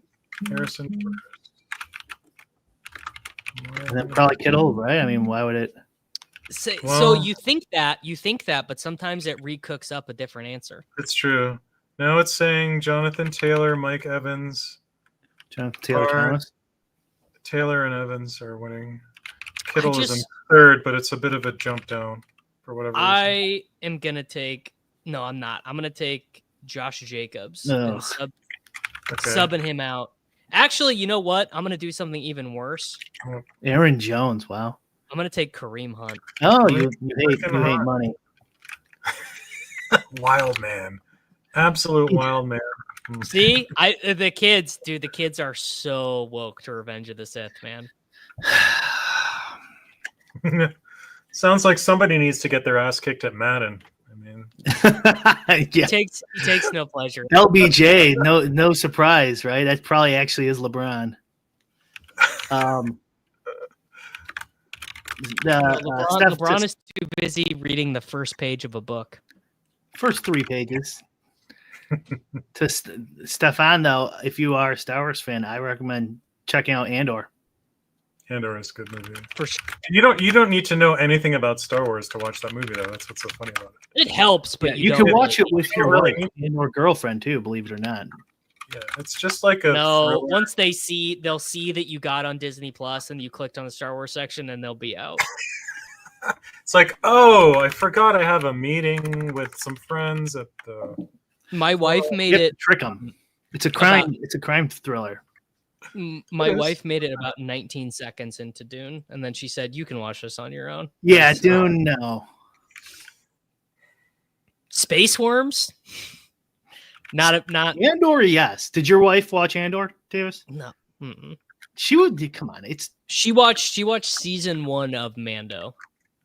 All right, does it want Ertz, even though we already have McLaurin? That is It my wants question Cade to Otton, you. actually. It wants Cade. I mean, yeah, that's the Brian Sim is not a fan of scrolling down. Right. No scrolls in Brian's model. Of course, we love Rogue One, and just let me frame this. Davis is right. Brian, you're wrong. Gerald. I've never been wrong about anything ever. How can it mathematically? It's not possible. Davis is right here. So this is gonna be the first thing I'm ever wrong on. What are the odds? What are the odds? Especially opinions. I've never been wrong on things that are just strictly. It's so funny. taste. It's so funny. I think Daisy Ridley is good in those movies, even though the movies aren't very good. Yeah, I think she's Well, fine. yeah, I think that a lot of the actors are fine in those movies. Yeah. Wasn't It their takes fault. me. It takes me. Adam Driver really takes me out of it because I watched Girls, and Yes. if you've watched him in Girls, you're like, I can't see you as Can't do anything it. other than this guy. Yeah, That's really funny. he's done a lot of stuff. I don't know. Yeah, I he's a good actor. I just they Very probably good should have went with somebody else there. That it doesn't matter. It's all they need to retcon it. It never happened. It never happened in my head. We see Mark Hamill's eye open, and he dreamed it all. He dreamed, and Carrie Fisher is AI animated next to him, and she's like, "Oh, what? Why did you wake up with such a fright?" You know, and he goes, "Oh, I had this terrible dream. Yeah, I died on Jakku." And then it's I all would. over. You know, that would have been kind of cool if they did the first movie where he kind of wakes up and Han and Leia are just dead, and then we have to figure out why. Oh, I think you just saved the franchise. I think you just generated that idea would make less money than my idea of you guys getting a thing where you can upload your best ball team and it gives you a letter grade, but it would make Disney money. You could make Star Wars money if you invented that tool. I promise you. Well, there you go. Let's start writing. Put it on the blockchain. Oh my God, Brian, if you put the best ball team grader on the blockchain, you could retire. You could be done playing DFS. All right. Oh, guys, we drafted long enough. Look who showed up. our buddy Oh, it's our Patrick good Barnes. buddy, Patrick Barnes YouTube. Bum Hunter's here. He saw me do a Geno Smith double stack, and he said, "Well, that can't be right." Nice, like this Kareem Hunt pick. He's like, I got to get in these fucking drafts. Well, right you know away. what? I did actually just think of something sinister, and I don't actually mean this, so no one go tattle on me. But if he is an ETR employee, then he would have access to the ETR projections input page, like in their database. So he could not go necessarily. into not necessarily, but theoretically. I know what Brian's referring to. And he could look at what the projections are and be drafting off ETR projections before the field. All right, it's saying Kenneth Walker. We are going to And disregard Jameer that. Gibbs is And within. we're going to take 30. Gibbs. I bet if I run this longer, Gibbs wins. Let's see. Oh, it's neck and neck. 7 cents. Okay, Gibbs takes the lead. Yeah, because So I heard Gibbs higher in ADP, he should win the longer I run. this was surprisingly good. Gladiator 2. I mean, how The could thing it I be remember bad? from what, Wait, what I would just you- assumed it definitely will be bad. I would mean, assume define anything bad that's- for that kind of that's good. movie. Like, Um, we're not looking for Shakespeare here. This is like, no, come on. It's not like I'm a Shakespeare guy here. no, I'm just. I just think Ridley Scott's a billion years old. He's been making some shitty movies. What has And- Ridley Scott made that is not good? What was his last movies? Let's. I'm pulling up his IMDb right now, and I'm taking Justin Jefferson. Justin Jefferson Yeah. is up there with a couple other options, so it's perfectly fine. I did not know Ridley Scott was so old, by the way. Yeah, he's old as sin. Oh, everyone hated Napoleon. Napoleon was Napoleon. Oh, I did not see that. I didn't see it either. To be frank, it sounds like something that most people would hate, and that I would just be like, "Wow, this is amazing!" Like a historical period piece with no plot. Scenes are totally interconnected. Like, to me, that is stuff I love. Yeah, a great Napoleon movie sounds awesome, actually. A Haunting in Venice. This got bad reviews, but I liked it. Didn't see that either. Death on the Nile, I liked. I liked Death on the Nile. Yeah. Well, I mean, Gotta be honest, I think this man still has the fastball. The what's it called remake wasn't that great either. Blade Runner. I didn't see that. Oh, I thought it was pretty good. It was okay. I didn't love it. They're It's not- filming another one. Really? It's not must see or anything. I enjoyed it, but I wouldn't like go out of my way to see it again or anything. Some of these movies just shouldn't have sequels. They're just It's not the way content is made, buddy. the original was such like a classic. Oh, in that's its right. day. Blade Runner was Villeneuve. Somebody pointing out in chat. That's right. Oh, that's right. the Dune guy. The first one was Ridley Scott, right? Did he do Interstellar? No, that was what's his name. I don't know. I don't know anything. Just know how to type into my NORAD bunker computer and just. All right, we've got Jahmyr Gibbs, Justin Jefferson. It's going to want us to take Neighbors. It's saying Kyler. That seems weird. It's saying Kyler, and then it's saying Neighbors. And then If it wants Kyler, let's do McBride. Let's take McBride first. Yeah. Let's take McBride and then see what it Then does. see what happens. Yeah, I like that. Yeah, Christopher Nolan. Yeah. Nolan. Another guy that people love to make fun of, What? but No. just only makes bangers. No, you know this. The literati, the people on Twitter who think they're so smart, they love to mock Christopher Nolan. People love There you go. to take shots at him. Just so insane. Christopher, great film editor, producer, director. Maker thingy, my bobber. And Kyler got snapped off by Underdog user Thongs. Who did I tell you, Davis? I can't remember, but I think it was Villeneuve who was supposed to do The Hobbit. Yeah. But then there was like a delay, and then he couldn't do it. Neighbors. hate it. I can't get with this neighbor stuff. DK Metcalf is the next, but it's a big drop according to Brian's stuff. This dude Tommy Cutlets is starting at quarterback for the Giants. I think good point. His ADP and his projection are going to be really bad relative to normal.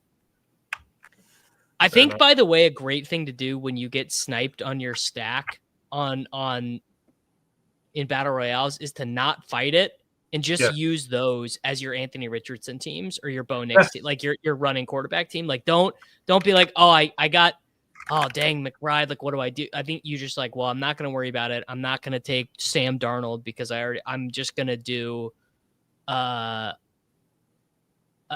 just going to take Anthony Richardson, who, by the way, is probably overdrafted this week. Last week was a great one for him, but still, you want some of him, I think.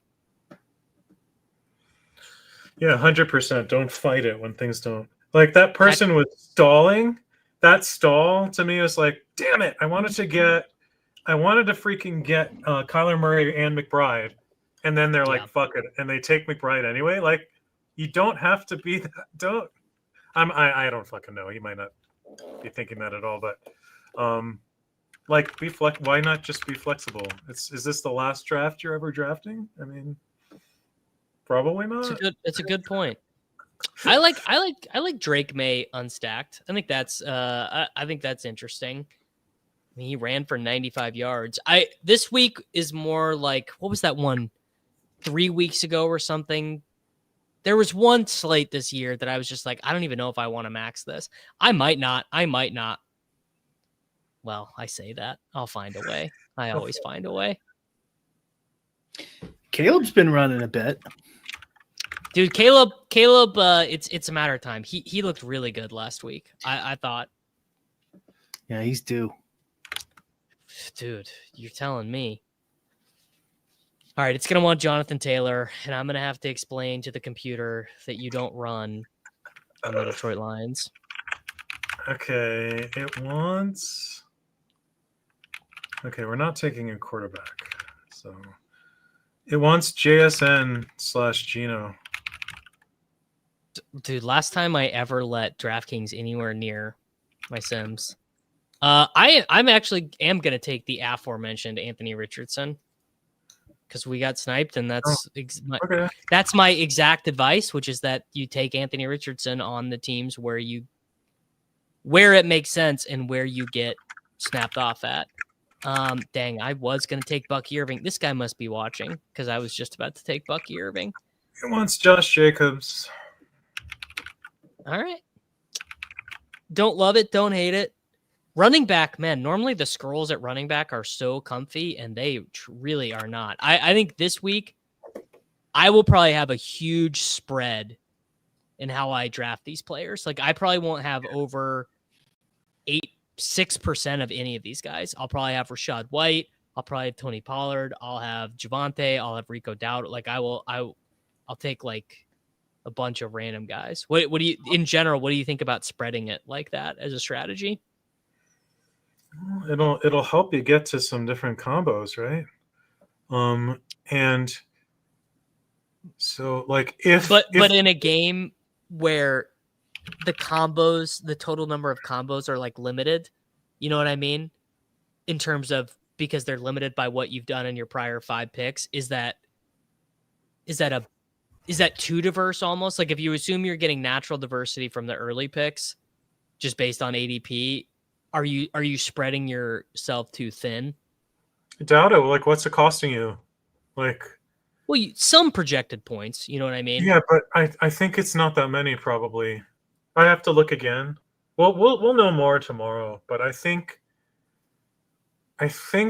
below the first tier there's like a lot of stuff that's pretty close, I think. Yeah. So like, why not? But we'll know more. Sure. Yeah, it's just like I'm just thinking in general. My normal strategy for BR has been like, oh, the running back 12, the running back 14, the running back 15. These are good picks. I like taking them. Mm-hmm. And I don't this week. Like, DeAndre Swift is injured. Kareem Hunt might get 8 rushes. Isaiah Pacheco might get 8 rushes. Like we don't have any way of knowing. Whereas like the wide receivers, I'm like, oh, Jameson Williams, he's pretty good. Jaden Reed, like him. Hopkins, like him. Downs, fine. Tank Dell, fine. DJ Moore, sure, why not? You know, he plays for the greatest team in football. Why would we not play DJ Moore, Caleb Williams? Good week for Bear stacks, Brian. Really, it is. Every week. Every week's a week for Bears. Does it want Mixon, Gibbs? Huh. Yes. Gibbs is listed first at the moment. No, that's Hughes to my ideological bend, which is that I don't like Joe Mixon. Yeah, Joe Mixon is listed third here, I think. Yeah. Brian, what do you think about this? You seemed to shudder at the idea of taking Aaron Jones earlier. I don't know why. I just had that reaction. No, I do too. It's because he's the Chris Olave of running backs. He's a great bet to get 15 to 18 every week, but he never gets more, and he goes to the medical tent in half his games. So you just spend the whole time. The whole Aaron Jones experience is nothing but tilt. I mean, he could get 2 TDs though. He goes off occasionally. Sure. Yeah. No, he does. And it is a noted run funnel against your Chicago Bears. Don't you know about the run funnel? How dare you? Aren't you woke? Woke to the funnel? When you play online on Madden, wait, hold on. Let's make this pick first. Nico goes. Okay. It would have been nice to get Nico. Yeah, it wants Kenneth Walker or Jayden Daniels. And then big Calling drop. an audible. Haven't done this yet. We're gonna take. You're gonna drop down. Bowers is fine. Bowers. We've been Bowered. Chris Olave might retire, dude. He's got 5 concussions since 2020. Oof. He's still the same. Yeah, he's on injured reserve. Okay. Brian, do when you play Madden, is it live rosters? So like when you have the Bears, it's like, oh, they have their weekly stat upgrade or whatever. Yeah, so like Velus Jones Jr. is no longer on the Bears, which sucks for Madden. Do you use DeAndre Carter as a running back? Is that your swap, or do you just play Swift? No, you can't put. I don't think you can even put Carter at a wide receiver at RB. But he sucks. DeAndre Carter stinks. He's not fast. Oh, I would assumed he would have been like 88 speed or something. 88's not fast. Yeah. What is Roshan Johnson's speed in Madden? Is it like 72? Yeah, 86 or something. I don't remember. Oh, that is drastically overstating how fast Roshan. It's pretty slow. DeAndre Swift's 92. Yeah, that there should not be a 6 point. He should legitimately be an 80 pace guy. He's so slow. His name is literally Swift. I mean, yeah. Wow. That is honestly, that's such a database take. That's true. Mm-hmm. What is DJ Moore's speed? Oh, we should make a team entirely based on the last names, meaning things we like. Guess who? Malik Neighbors. All right. If if you want to ignore Neighbors, the next thing would be James Conner, and the next thing after that, yeah. You're going to do Connor? All right. Connor, yeah. This is actually, this is partially true. Hayden Hurst wasn't in a coma. Hayden Hurst had medical grade amnesia, medically retired, and then came back and is still playing football. So, anything is possible if you believe in yourself enough.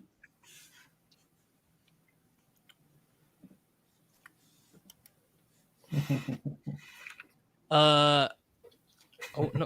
Wait, why would I do that, bro? I just play soccer because I love soccer.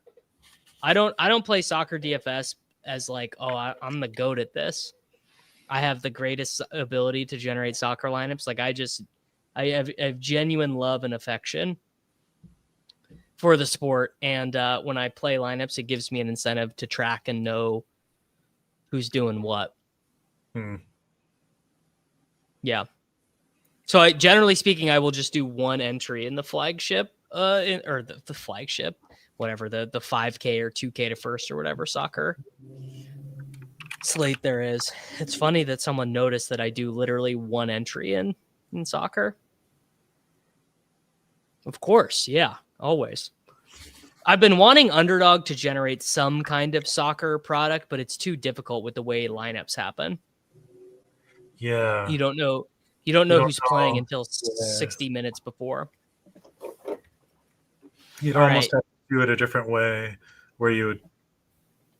Yeah, I don't even know how you do it. You'd have to put in rankings and it would like auto draft based on rankings or something. Yeah. Doesn't sound... All right, is it going to tell us to take Marvin Harrison Jr.? That is my question. Or JSN. It's actually going to want us to take JSN. It's saying none of those things. It's saying Terry McLaurin and Mike Evans. And those are our current winners.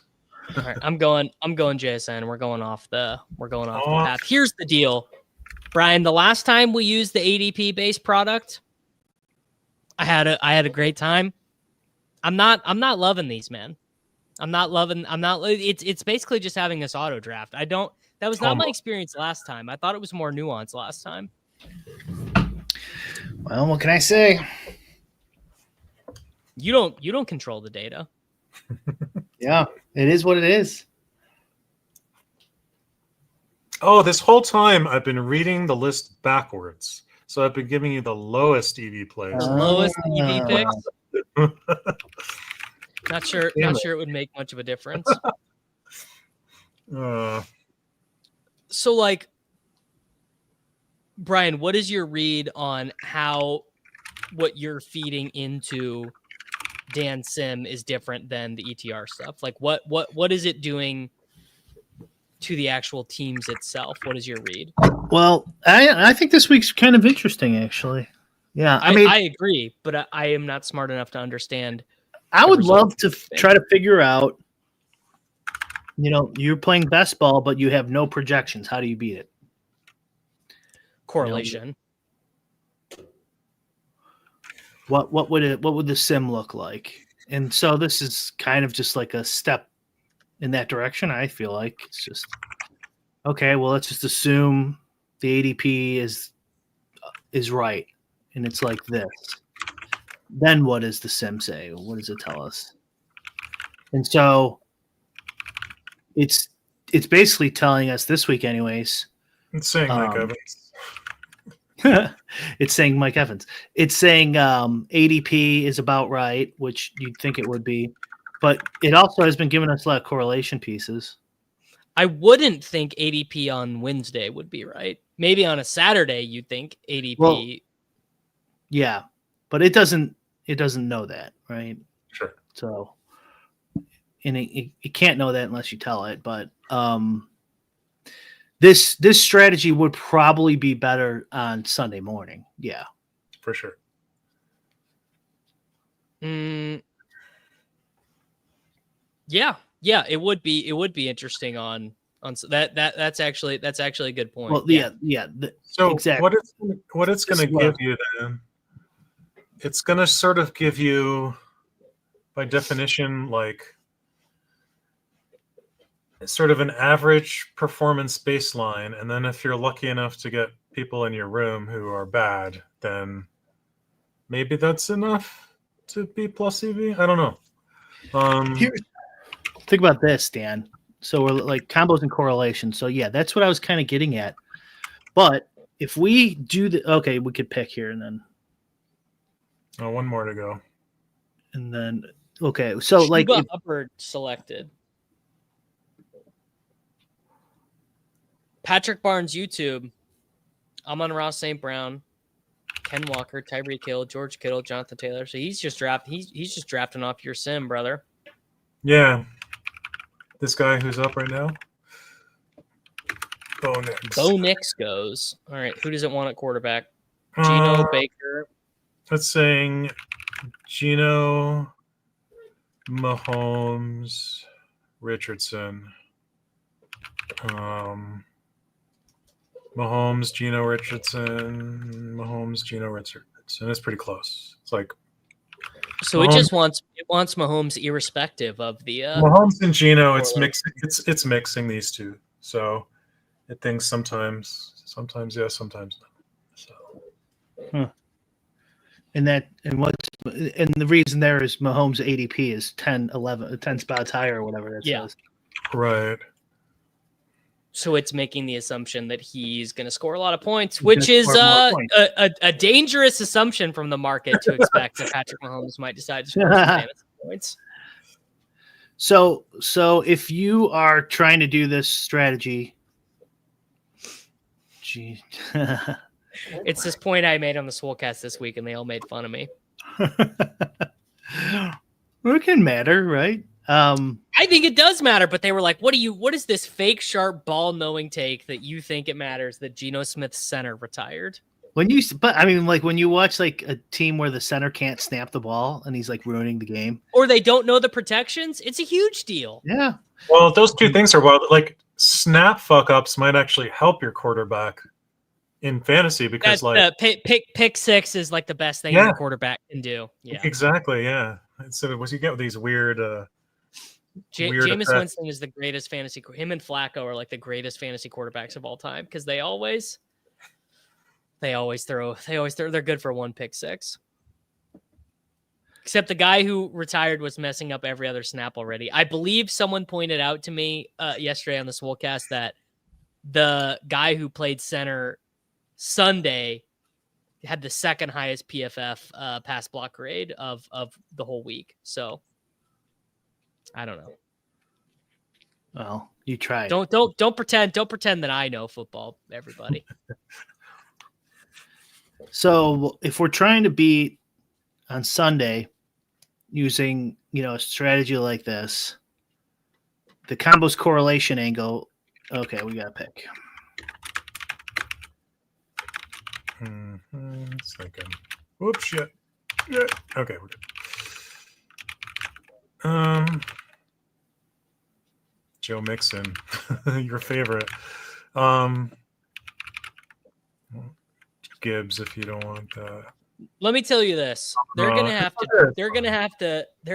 to send me to jail before I draft Joe Mixon over Amon-Ra St. Brown in a dome against the freaking Colts. Yeah, I mean these ADPs are based off of like that initial contest that they run. They could be wrong. Yeah. It's a double-edged sword playing on doing this on Wednesday. So, but that brings up like the point I was trying to get at is so on Sunday, the ADP is much sharper. We'd all agree. Yeah. So if it's much sharper, then we should know more information, stuff like that. And we're trying to use combos and correlation. The problem with that is if you do it on Sunday, Dan Sim will run a bunch of fields that look sharper than is actually happening because it would be based solely off of Sunday's ADP and not what's happened throughout the week.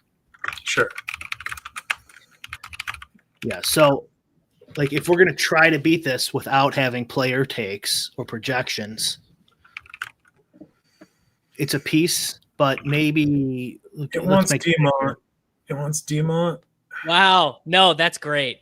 I really was wondering what it would do with that. I really like that. And I think it's, in a way, I think it's very directionally accurate because these games where the Packers or the Lions have just smashed, everyone has gotten there. And then these games where no one is smashed, no one's gotten there. It's been like everyone kind of gets like 8 to 15 points in some of these games where they've struggled. But in the two big smash games, literally the whole team got there. Interesting. So I do like that. It wasn't a huge difference. It was like 50 cents or something. So maybe knowing ownership and combos is just like that much more valuable. Like if you're not going to use projections. Sure, yeah. I think that is true in a lot of these games that we're playing because the projections are so good. You could just tell them from the room. You know what I mean? Okay, it wants your favorite guy, Neighbors, and then it wants Jayden Daniels. And then Well, we're going to take Goff on this team. Okay. So let's take Neighbors. Go Let's take ahead. Neighbors. All right. Yeah, but it's I think this team I'd be stunned. Maybe not in the sim, but I'd be stunned in reality for Montgomery and St. Brown to show up on the winning team and for Mr. Goff to not be on it. Uh-huh. Let's see what I gotta study Patrick Barnes' YouTube in my rooms. He's I think he had a good week last week. No, Have we ever tried to find his channel? No, dude, he's Patrick Barnes' YouTube in that he helps people with their YouTube channel. There's a Patrick Barnes vlog. It's this guy right here. This is Patrick Barnes' YouTube. This is him. Oh yeah, that's his vlog. Here, I got his YouTube right here. Patrick Barnes vlog. 458. Is this him? This isn't him, is it? Yeah, that's because he's got that dog. This guy follows me, so it's probably him. I wonder what's happening in the draft. Oh, it's a good question. Okay, Jayden Daniels, Connor, Brian Robinson. Okay. Here, I sent it to you on Discord. You could bring up his YouTube. This guy plays with his dog all day and then bum hunts you the rest of the day. Those are the two things he does. Nice life. Yeah. Living the dream. This can't be him, bro. It's the same Twitter dog. Dog in the Twitter picture. It is him, and there'd be no reason for all the ETR guys to be following him. Yeah, followers, Roto Run, Dave, who's a crusher, Fear My Turtle. Yeah, it's definitely him. Okay, it is saying Jared Goff here. You can decide whether you want to wait. No, I don't want to wait because getting sniped on him would send me to the moon. Suck. Yeah. He's got 458,000 subs. Sure, Kyle. You know what? I don't care. Here you go.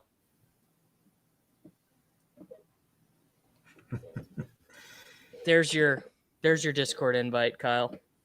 Hop on in. He's got 458,000 subs on YouTube.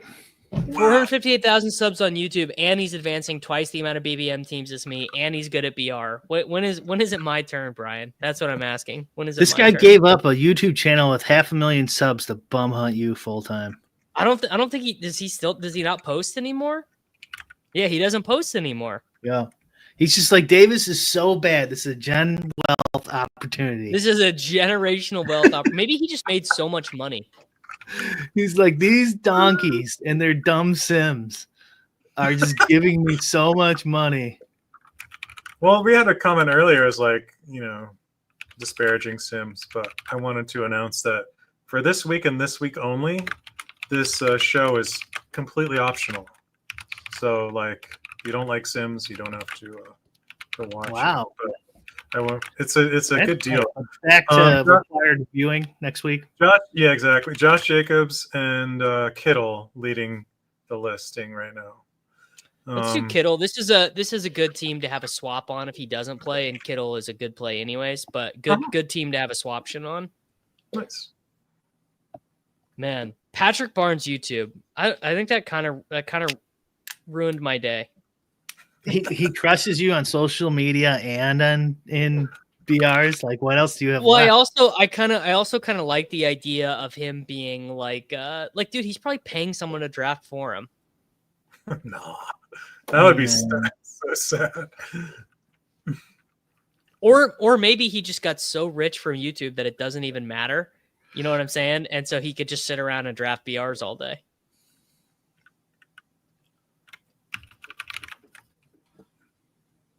True. Did he ship the mini max?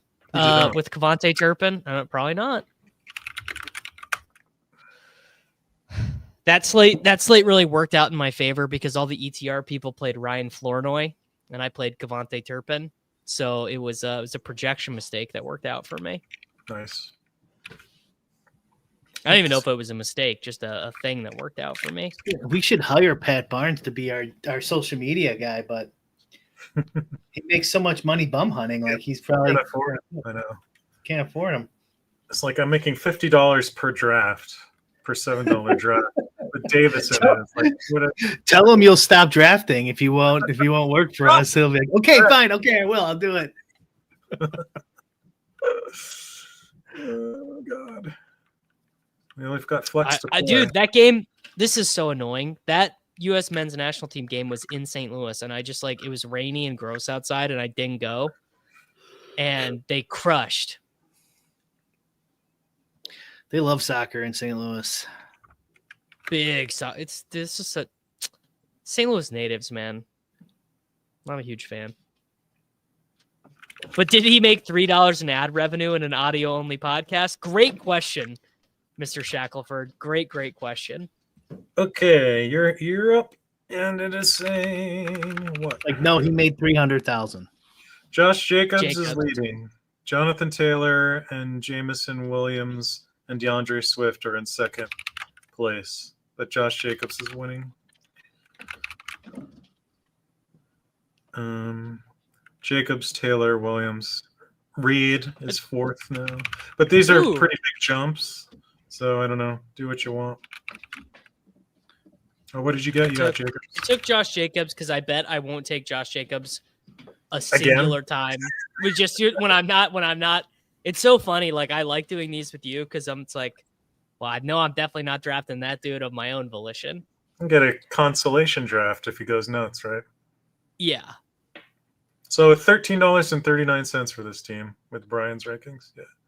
Wow. All right. I hope they're right. So last week, I've not done this before. I put combo projections together because I have Saber now. So I collated ETR, Cardi, and Saber projections, and I did rankings. Like I just put rankings in on projected points, and I kind of obviously I kind of had to fudge it with the quarterbacks and stuff. And I did not like it. I liked drinking. I liked drafting like straight off ADP more. Interesting. Yeah. Huh. All right. Do you guys got to go, or do you want to do one more? Yeah. Why don't we wrap it up? Okay. Let's wrap it up. Okay. What's coming on Endgame Syndicate this week? We got anything? Do we got new videos, new content? Nothing. I don't think we have anything this week. I don't think so for this week. Scheduled. I have an idea for a video. I want to do a dupes video, I think, next. Cool. Okay. So, yeah, but everything's still up there. Draft Caddy's still going. We should think about cooking something up for playoff best ball. Just add it to everyone's thinking pile. Because I wonder if they make the gauntlet bigger this year because it was so successful popular last year. People love it. People just love it. So I wonder if they make 100K to first or something this year. I believe it was 50K to first last year. But that is just something to ponder. Everyone, make sure that you check out endgamesyndicate.com. Make sure that you like this video. Please subscribe to this YouTube channel, and we will be back with more Battle Royale shippers next week. It's Short King Summer, dude. It just feels like no one in fantasy sports ever learns anything. Does he mistime it, or is Brock Bowers just a grown man? Brock Bowers is just a grown man. Dare I say, Rich, football might be back. In the words of Lane Johnson, this offense looks